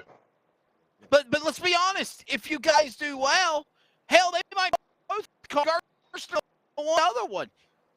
And the opportunity there for some good things. You never know what can happen. I've seen Savali in times and Bronhosel in times in Hillbilly Racing. Ronnie Silk pulled 2 79 cars out there. And back before they had damn timing and scoring in the announcers, we didn't know which car was in which one of the 79. So, hey, listen up.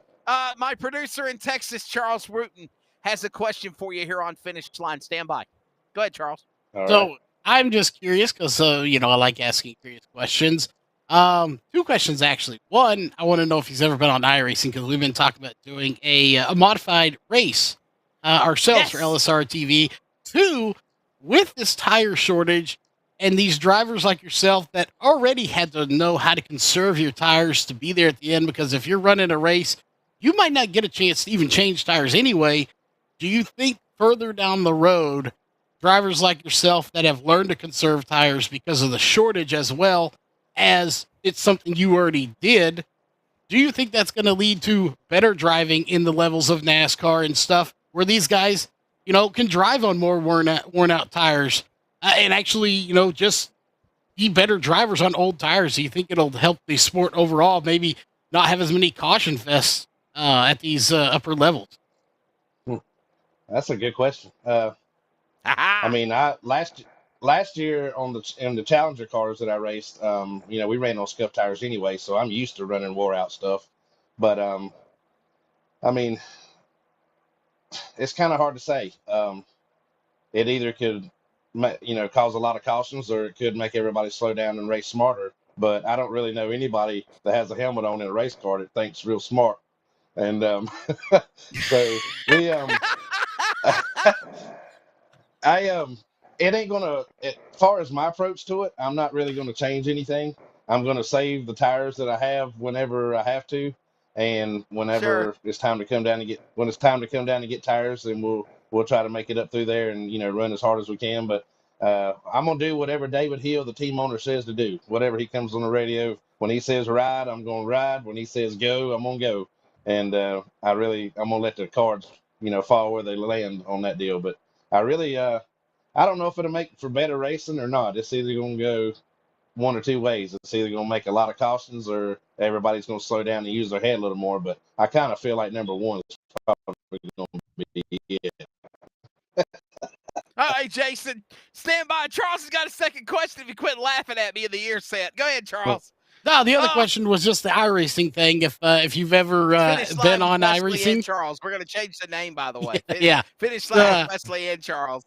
No, you mentioned South Boston and Hickory, and I was curious if you'd ever been had iRacing because both of those tracks are on there.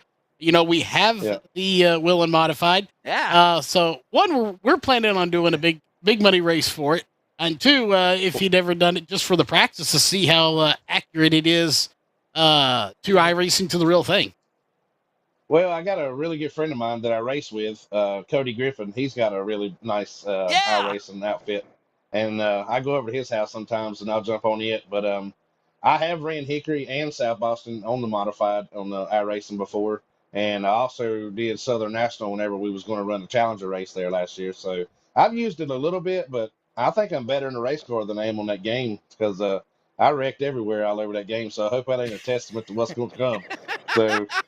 And I think I tried a truck race at Homestead on the iRacing, and I think I made it 2 laps and I wrecked it. So oh my goodness! I hope the real deal goes a lot better than the iRacing because I suck on iRacing.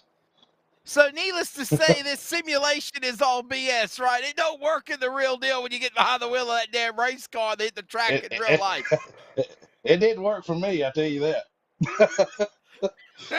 I talked to somebody about this the other day. I watched a documentary race about Bubba Wallace, and they put him in the TRD development simulator that's cost $2 million, mind you, in Salisbury to help him learn how to turn in the road course at Sonoma. Don't really know if it's doing that good or not because he still crashed and wrecked.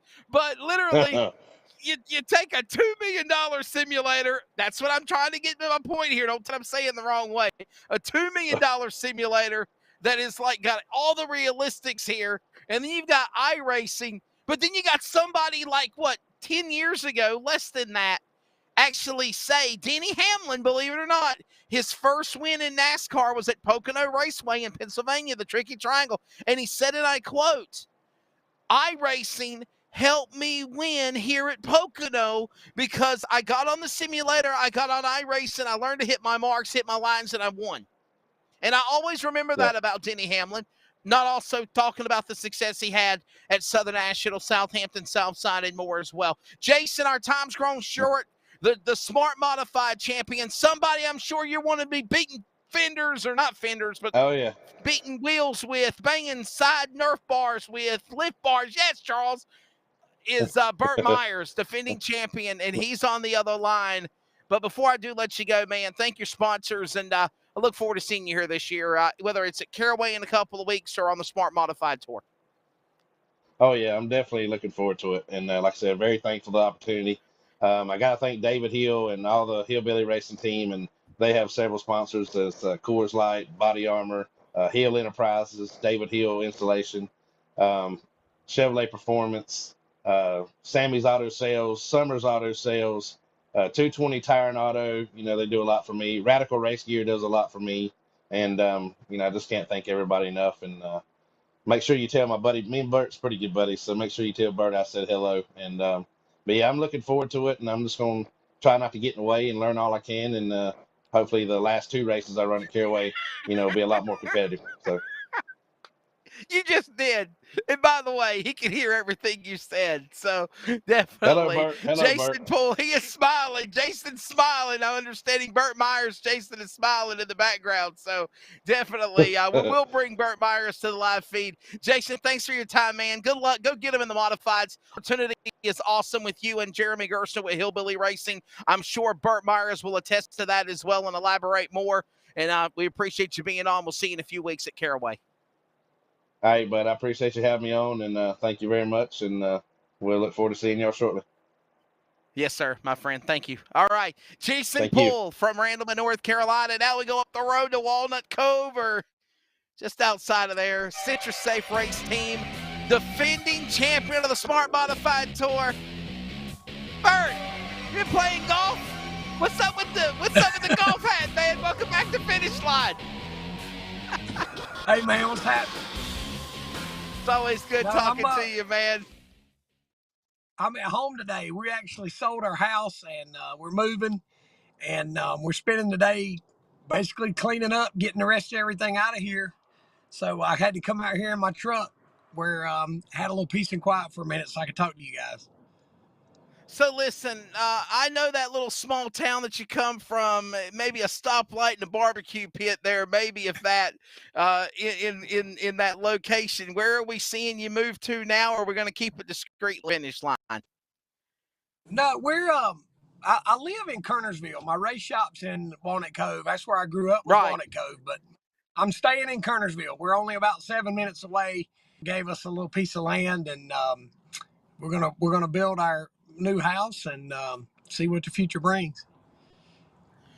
And the reason why we wanted to have Burt Myers on the program, of course, he is one of the greats of modifieds, still rocking and rolling. Known him for over a decade or more. He's won in the ASA Modifieds, the NASCAR Modified Tour, Southern Modified Tour Championships, Bowman Gray Stadium, obviously. They fire up again in the end of April 2022 at Bowman Gray in Winston-Salem.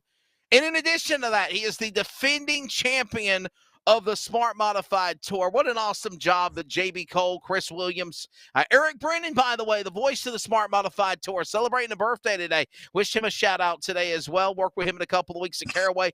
But, Burt, the season starts at Florence, which Last year it started at Caraway. This year it's at Florence Motor Speedway, Low Country 99. Your take of the Smart Modified Tour from 2021, now roaring into 2022. New title sponsor. Things are looking good for you to try to defend for 2022 as being champion last year. Well, it's that's the plan. The things that Chris and his staff and everybody's been able to do in a short period of time, along with the help from great sponsors and the fans and then the support of the teams, I think that the Smart Tour now is probably as legit and as strong as any series out there. Chris has a great grasp on the idea of what it takes to make it successful. Not just the racing side, but the entertainment value, the exposure side of things. And it's a perfect storm. So you couldn't have wrote a better story for last year. So going into this year with new things in place, with Pace-O-Matic and the new people that are involved with this thing, man, the sky's the limit. And again, Burt Myers winning the championship last year, man. And I will say this, Burt, didn't win a lot of races on the Smart Modified Tour. The championship was on consistency. Mark Martin of the Smart Mods last year of 2021. Well, listen, that stings a little. That stings. We were. Well, I'm sorry. You know, I'm all. Well, that's not. Listen, you spoke the truth. I can't be mad when a man speaks the truth. So, we were consistent. We had a run there. We were really we really had a grasp on everything. And there middle of the year, we had a really bad stretch, and I thought we were going to blow it. And things kind of came back together. And you know, I've always said that if you just got to make sure you can put yourself in contention, and the wins will come. And it was just a year where we were in contention several times. If a caution fell a different way or something went just a different direction, we would have had 3 or 4 victories. So it just didn't go our way. But at the end of the day, we were the champion. And that was one of the things that I put on my calendar at the beginning of the year, that one of the goals that was very important to us as a team was to be the champion of the Smart Series last year, just simply because of my family history and the new Resurrected Series. You know, I was 2002 champion back in the old Smart Series. So I really wanted to be I really wanted to be the champion of the new Resurrected Series. So on that side of things, we accomplished that goal. But our goal this year is the same thing, try to win the championship. But now that we got the one last year, our goal this year is to try to win a ton of races. And my goodness, Burt, we're unveiling how old we are, both you and I, because I was the announcer when you won the Smart Modified Tour Championship. I love my modifieds, man. I love them. Let's go back. You bring us side by side, Charles, if you want to. I'm done. Let's go back to New Smyrna Speedway. I didn't see you at Speed Weeks on the coverage. Flow Racing did a phenomenal job. By the way, Flow Racing is now the official network. We're going to talk about that here in a few moments, of covering the Smart Modified Tour beginning this season and Saturday at Florence. But Burt, the NASCAR Wheel and Modified Tour finally came to New Smyrna. They'd have turned people away at the gate. It was a fantastic event. Rusty Marcus, Jimmy Wilson testified it's coming back next year during Speed Weeks. Your take of finally being able to bring the NASCAR Modifieds to New Smyrna and to have it be as successful as it was. And I remember me and you talking about it years ago. They need to bring them down here. What's the hold up? Finally, everything fell into place. And you missed it. Yeah, it just didn't work out for us. We went last year.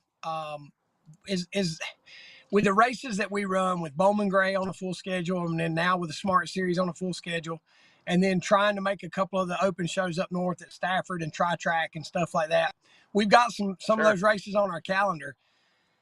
Knowing what I know now, I wouldn't have went last year. I would have waited and went this year. And not that I'll ever knock safety by any means, but the SFI standards that NASCAR has is a pretty high standard. So they give you 2 years on a lot of your safety equipment.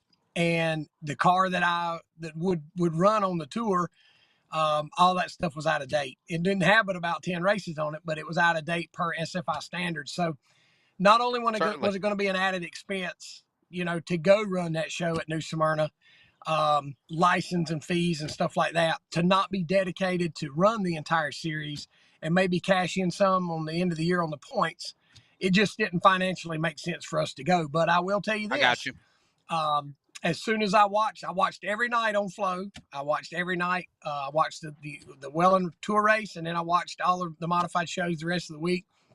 After I watched the Welland show, I said, we're going next year. So I've already got some plans in the work to team up with another team and go down there and be a part of that, because it broke my heart to miss it, just like it broke my heart to miss Martinsville last year. So I've got something in the works to try to run Martinsville this year as well. So you know me, I'll try to run every race I can, but I have to also make it make sense at the same time. Especially in this day and age. I'm working on social media posts, by the way. Burt Myers on social media and so much more at smart_mods as well. All of that. Flow racing all coming up this weekend. Low Country 99, Florence Motor Speedway. Awesome racetrack. We'll talk about that here in a moment. We're going to talk NASCAR, short tracks, dirt and pavement with Eddie Massey, our final guest. It is amazing how fast these broadcasts fly by. We're already on the top of the hour, in about another half hour to wrap up 2 hours on the air here on Finish Line. Burt, the modified world, do you feel like the South is really taking a liking to the Smart Modified Tour because there was just so much, oh my goodness, what is the appropriate word besides Bowman Gray Stadium? Because that's the heartbeat of the modifieds. We know that. On the touring level, it felt like there was a lot of demeanor of disrespect or not being welcomed on so many levels, or maybe the cost was just too high, trying to charge too much for guys like yourself to come and race, and then it got to a point where the fuel's expensive, the tires are expensive, promoters don't want to run it. Trying to do what Chris Williams and JB Cole have done, do you feel like that this, even in these trying times in America now, that this is just working perfectly for the Smart Modified Tour? Well, I think that it speaks for itself. With the series being thrown together in a couple months last year, and we averaged 20 cars at every, over the series last year, we averaged 20 cars. That hadn't been done in the South in a long time. Like you said, you have to exclude Bowman Gray Stadium because it's its own animal. But when you talk about touring type modifieds, and you talk about the car counts we had, you talk about the fans we had, we talk about the new tracks that we went to, you talk about the places that we're visiting again this year, and then some of the new tracks that we're going to this year. And then you have to also take into considerations the Bobby Labonis, the Ryan Priestes, the Matt Hirschmans, the Matt Zackhams, the guys who come down and make that trip to come down and be a part of the Southern Modified auto racing teams. I mean, what does that say? Actions speak louder than words. And I think that what they've put together, like I said, it's not to knock any series by any means, because every series is unique in its own way. That being said, if I lived in the Northeast, it would make sense for me to run the NASCAR Welland Modified Tour and get some sponsorship in that area, participate in every event, and try to compete for the championship. And at the end of the year, cash in on some of the point fund money. Whenever they hit a race here, what's that? The big races, big paying races. The big races, right. Well, whenever they hit a race here and there in the South, and I have to spend $2,000 to update my car for their specs, I have to spend another $1,500 to $2,000 for license and entry fees and stuff like that, on top of what I'm already spending for tires and fuel and travel and all that stuff. It makes more sense for me to follow the Smart Series. Now, the reason the Smart Series has done a great job at that is they understand the racer side of that. They understand that it's about guys want to come. Okay, whenever you show up to a racetrack, especially a modified race, and we've seen this in the last several years. You show up to a modified race at a certain track in the South, and you got 7 cars. That's not because guys didn't want to come race. It's because they couldn't come race. So Smart and Chris Williams and that whole group has figured out a way to make it feasible for guys to come and participate and not have to lose their house payment in the process. They have done a great enough job with picking up great sponsors and picking up TV coverage from people like organizations like Flow TV to make it possible for me to reach out and obtain more sponsorship and to try to get more exposure for the ones I already have. So it just makes sense, especially here in the South. It makes sense. The Smart Series has done a great job with their program. And like I said, for it to entice some of the big names from up north to come down and participate with us, I mean, what does that say? Certainly, definitely. And you, Matt and Hirschman. my buddy Jason Poole. And my buddy Jason I was Poole going to jumping say on that. board. So, hey, you just you got read Spencer my mind. Davis. You got Spencer Davis, who broke away and went and ran truck races and stuff, and now he's coming back. So I think that people are recognizing that this thing is legit and there's something to it. Yeah, Hermie Sadler. Hermie Sadler's getting cars built to run the modifieds too, for sure. I got to get him on finish line, a colleague from Fox as well.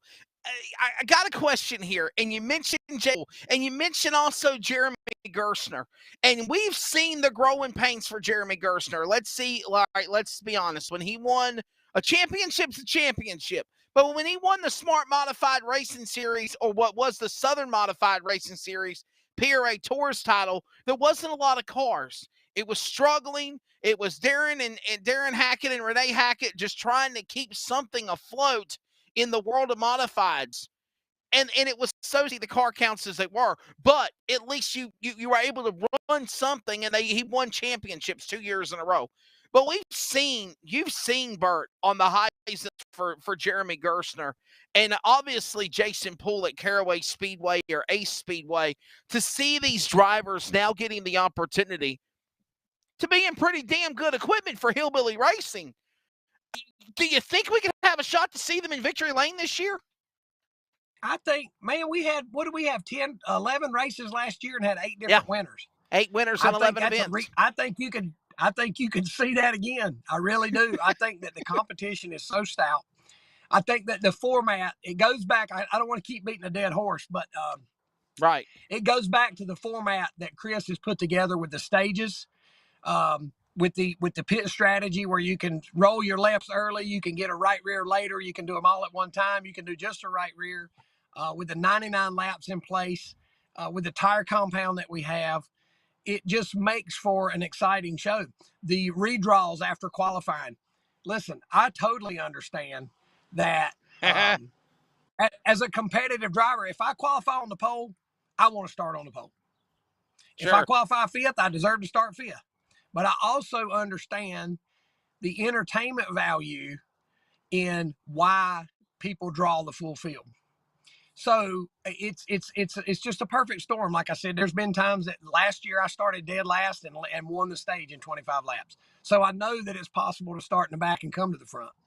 And then you get some guys who start in the front and fade to the back, and then they come towards the front at the end. So it's just a perfect storm. So to answer your question, I think you are right on track to see at least 8 different winners, if not, 12 races, maybe 12 different winners. So for sure, definitely. Hey, a few more minutes with Burt Myers. It's amazing how time flies by when you have great conversation like this, man.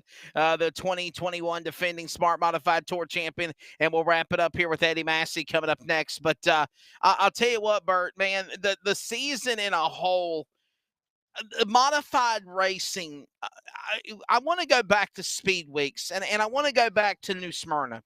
And by the way, I knew I'll never forget New Smyrna being down there with you, because if you remember, we were doing a TV interview in the pits at New Smyrna last year during Speed Weeks, and your damn tent about fell over. We had to hold it and strap it down, if you remember that. So that's one of the fondest memories I'll always remember, is me trying to interview you. You're holding the strap down on one end on the top, and I'm holding the other, and I got a microphone in your face in the process. So Tom Reinwar's our camera guy. Still think he's the best E&G in the business, in my opinion. And he also does a lot of stuff with flow racing. So back to flow racing, Burt. Obviously, not taking anything away from Speed 51 TV. I've been employed with them for years. Racing America is now their name. Things go on. You move into different opportunities, different endeavors, different things. They're still going to be busy, believe me. But Flow Racing, where they're at, and you look at what they've done with big races like the Dome, Eldor on dirt, pavement, drag racing's being phenomenal. They did a great job with my friend Fabian Brown announcing Lights Out 13 at South Georgia Motorsports Park over the last 4 nights last weekend. Do you feel with Flow Sports this could possibly make the Smart Modified Tour not just expand from a Southeast Tour level, but maybe a national modified level, kind of like we saw with the SRL National Tour? Absolutely. Absolutely. I think that, like you said, not taking anything away from Speed 51. I watched every race they had. I've had it, subscribed. But I think Flow has a different point of view, maybe. And they've been big into the dirt world, and now you see them kind of coming into the asphalt stuff. And I watched every chance I get. I watch Stafford's Friday night shows on Flow. So I'm a big fan of Flow. So I was really excited when they came on board. So yes, to answer your question, absolutely. I think they could take this to a national level and not just a Southeast, tour, but I think people deserve not just the Southern Modifieds, but the Northern Modifieds. I think people across this country need more Modifieds. And obviously I'm biased, and I know you are too. But there's nothing like watching a modified race. So I think that Flow is going to be what it's going to take to spoil some of the rest of this country like we've been. Final question, I'll let you go, Burt. Obviously, with everything that is going on with our country today, could we possibly see a reunification? And please don't anybody take the wrong way. I'm not saying that Smart and NASCAR are at war with each other. No sense of the imagination. But with things being as they are, could we possibly see where NASCAR and the Smart Modified Tour try to either run co-op races, conjoined races, collabs, maybe something together at Bowman Gray Stadium, maybe some big races, maybe some runoff summer winter series events, something of that caliber to try to build for not only the NASCAR brand, but the Smart brand as well. And we know Chris Williams' credentials for decades in NASCAR. Could this time happen now with what we're dealing with in our country on a personal level, Burt? That'd be awesome. I think that Chris has made it very well known. And I think if you look at, Chris caught a lot of flack because our schedule came out so late.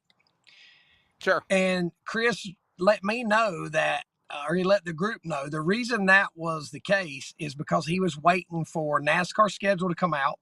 He was waiting for Tri-Track schedule to come out. He was waiting for Cars Series schedule to come out. So we didn't step on toes. So that we didn't run races that conflicted with each other. Because Chris has that in mind to make modifieds as strong as possible. Not just NASCAR modifieds, not just Tri-Track, not just Smart modifieds, not just Bowman Gray, but modifieds. Sure. And that's what Chris's main goal is for us to all thrive together. So that would be phenomenal that one day we have a show where it's a combined effort, but that's above my pay grade. I'm gonna show up at a scheduled race and participate every time I can. But you have to leave that to the powers that be. You have to get Chris Williams on here and ask him that question. By the way, speaking of Flow Racing, it has just been announced, effective immediately, Hickory Motor Speedway. All events will be live streamed on Flow Sports, Flow Racing, just like the Smart Modified Tour.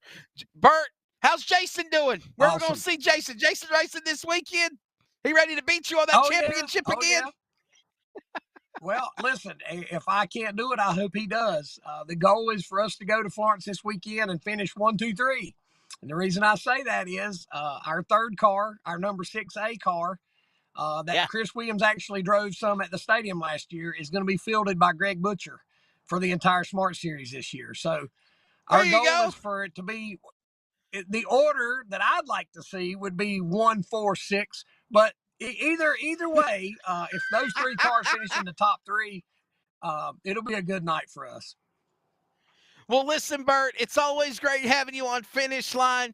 You've always been a great advocate and a friend as well.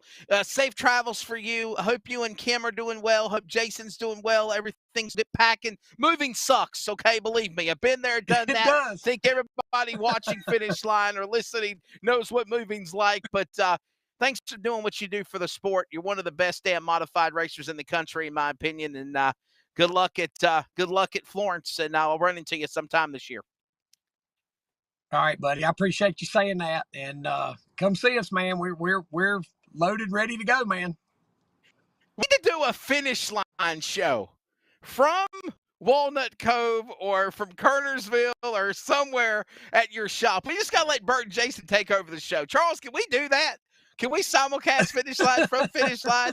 We'll go from Texas to Clayton to Kernersville to Walnut Cove. Somehow we'll get it done, definitely. And Citrus Safe, definitely, we appreciate them, and obviously big sponsors for you too as well, for sure. Burt, thanks, pal. I appreciate you. Thank you, buddy. Appreciate you, man. What was you going to say? I see your shirt, though. I like it. Yeah, well, I got to get my plugs in.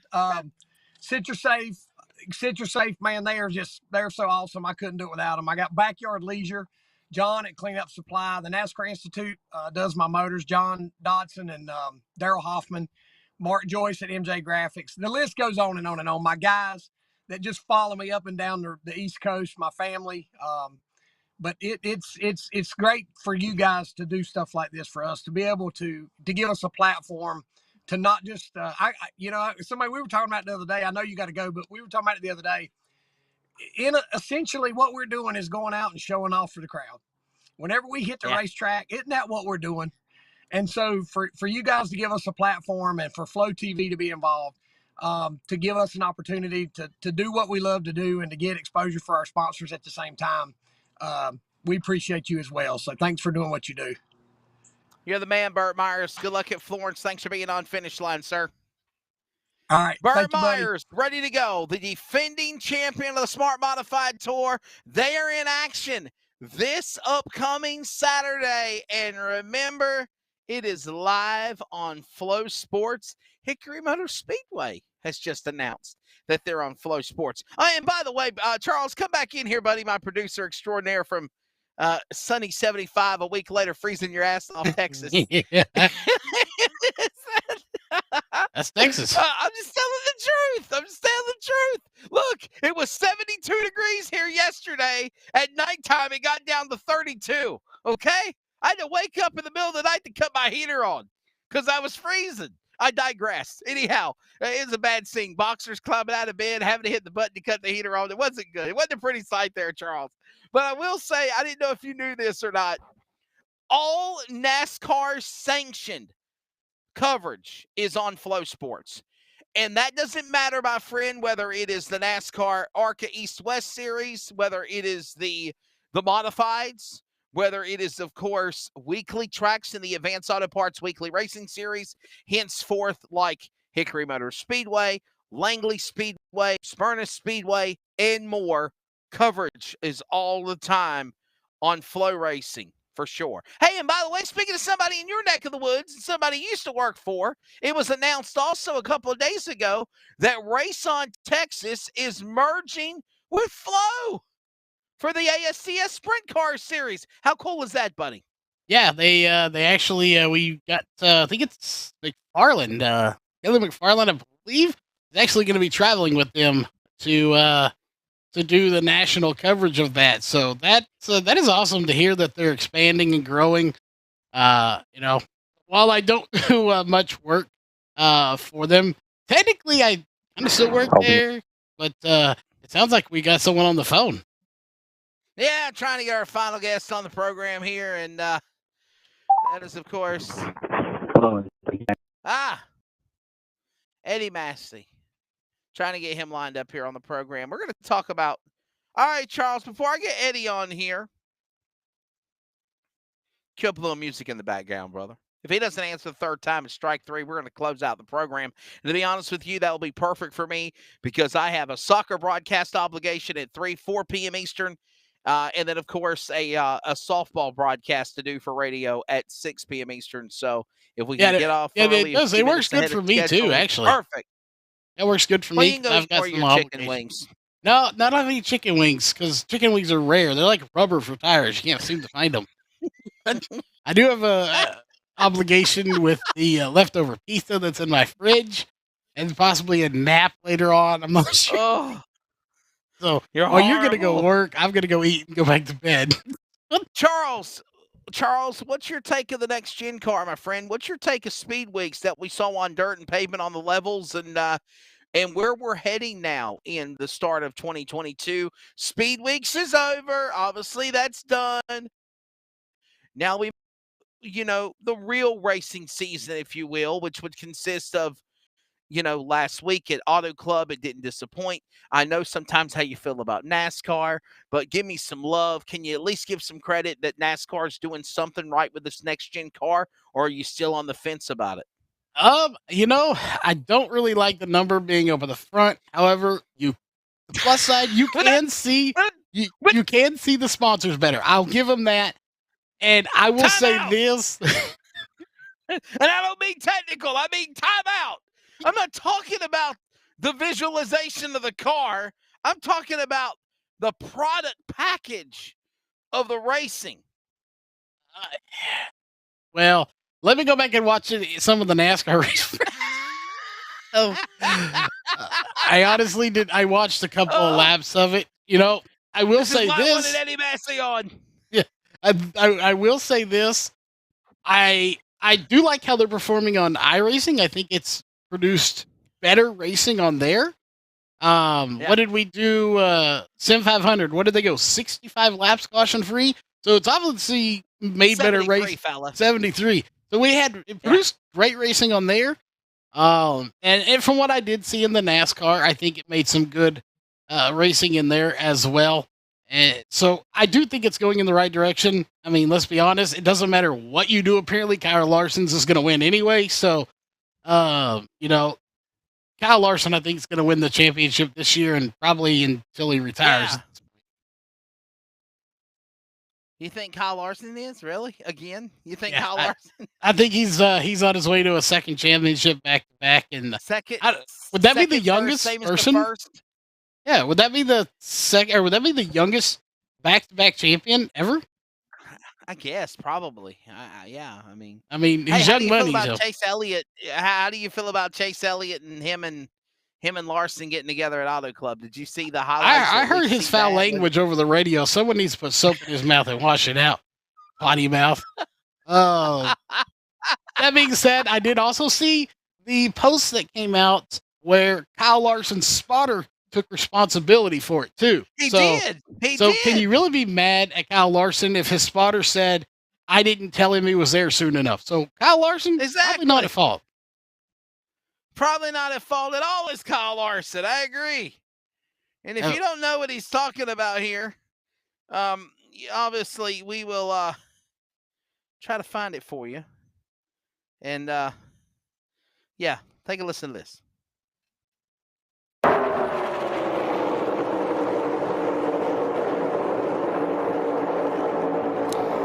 Larson said on his radio, I didn't know he was up there. Yeah, I mean, when you watch this from watch on TV, you can say, well, he turned extra to the right. However, when you're in a... Well, that's not the one I'm trying to find. I'm trying to find the other one. But anyhow, where is that? Come on, people. Trying to find it. Hello. It's in there somewhere. I know it is. Fun times. Yeah, it's over here somewhere. I'm just trying to get the edited version.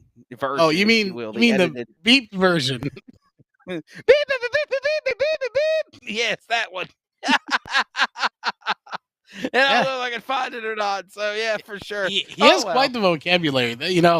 I will say that. So I've already seen memes going around the internet of I guess it's a picture of his mother or somebody's mother putting a bar of soap in his mouth. So hey, maybe he needs his mouth washed out maybe it's racing.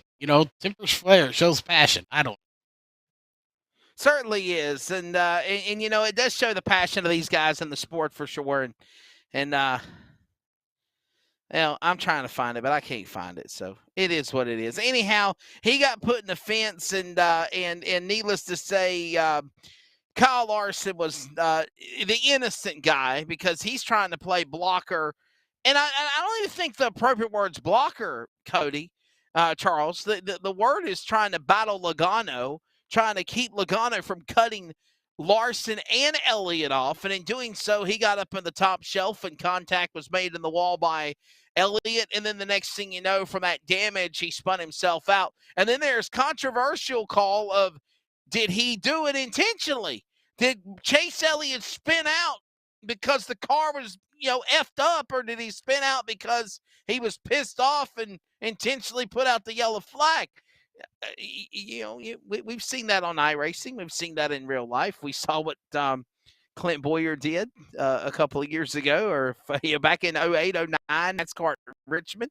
So definitely. Yeah, I definitely heard that he. Yeah, based on what I saw, it did kind of look like he just spun it out on purpose. But again, we'll never know. We're not inside his head, so we do know this. The little bit I've watched of him, he can be a bit of a hothead. So, maybe he did. We'll know. I mean, a lot of these NASCAR drivers can be a little bit of a hothead. So, Kumbaya. You never know. Kumbaya, on to the next one, and it is at Viva Las Vegas. And I will say this in closing, Charles, and hopefully we can get Eddie Massey on. He just texted me back. He had a call. He has a wrecker business, towing truck business, and he goes out to accidents in the Georgia, Alabama area. And in doing so, he is he's actually on the scene of an accident and helping tow a car away from an accident on the interstate. So I totally understand it. I get it. We'll get Eddie Massey on next week. Save that picture. I promise you, Eddie Massey will get you on for next week. By the way, winners next week on Finish Line will be from this weekend, including from Southern National, the Carolina Pro Late Model Series, the Smart Modified Tour winner. Could it be Burt Myers? Could it be Jeremy Gerstner? Could it be somebody else? Smart Modified Florence Motor Speedway to start the season. That will be on Finish Line, the winner next week. Maybe the winner of the late models at Hickory will have on the program. You got the USCS Sprint Cars in their next round of their Winter Heat Series. They're going to be, of course, at Hattiesburg, Mississippi. Mark Smith picked up wins number 39 and 40, sweeping the races at Milton, Florida, at Southern Raceway last weekend. We'll see if he can continue that momentum and so much more. Racing going on everywhere. NASCAR, trucks, Cup, Xfinity at Vegas. Cue me up, Charles. Let's get the hell out of here. It's been a fun time. We've enjoyed it. That wasn't nice the way I said, let's get the hell out of here. You know what? Keith Graham. Keith Graham about dropped the F-bomb, and after that, everybody is just freely cussed when they wanted to a certain extent.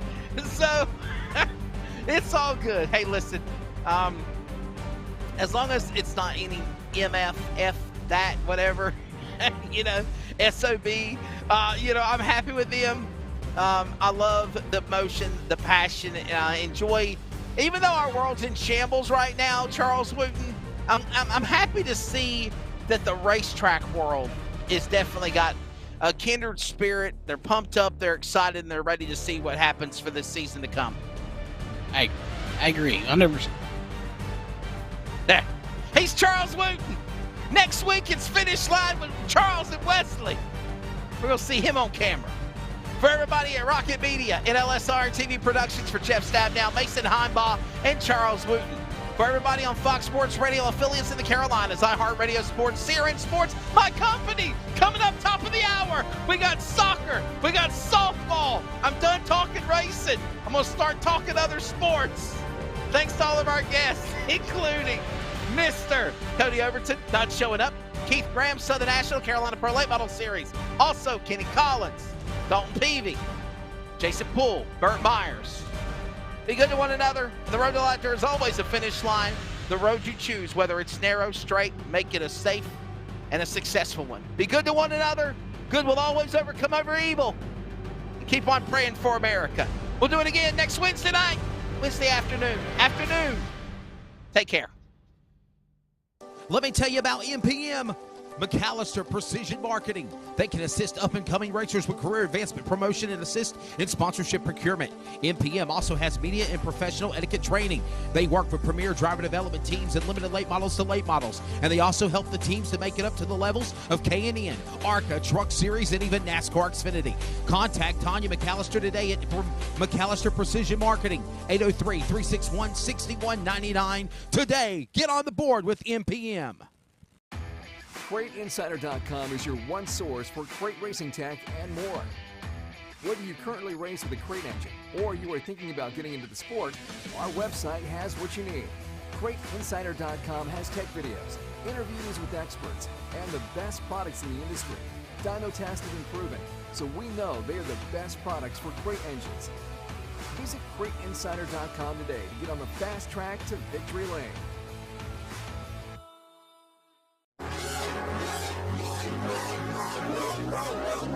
If you have not ordered at DirtCarLift.com in the motorsports racing world, you are absolutely way behind. But if you are an existing customer of the Dirt Car Lift product, you already know about why they use the concept of stop jacking and start lifting. DirtCarLift.com helps make things very easier in the pit area. Whether you need to change a flat tire, make a shock or spring adjustment, DirtCarLift.com can get all four sides up immediately, then having to go around from side to side to car to car. By the way, they have a special package and price for existing customers with a few changes to make your life a little easier. Give them a call at DirtCarLift.com today. Call them up again at 770-898-3907. 770-898-3907. And find out why the concept is true to stop jacking and start lifting with DirtCarLift.com at the races today.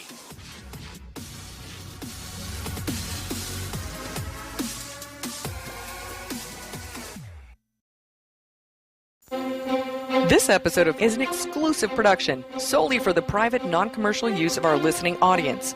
Any publication, reproduction, transmission of the accounts without the express written consent or permission is restricted and prohibited. To hear this replay or other previous podcasts, download on iHeartRadio, iTunes Radio, and TuneIn. As always, this show is for you. Thank you for listening.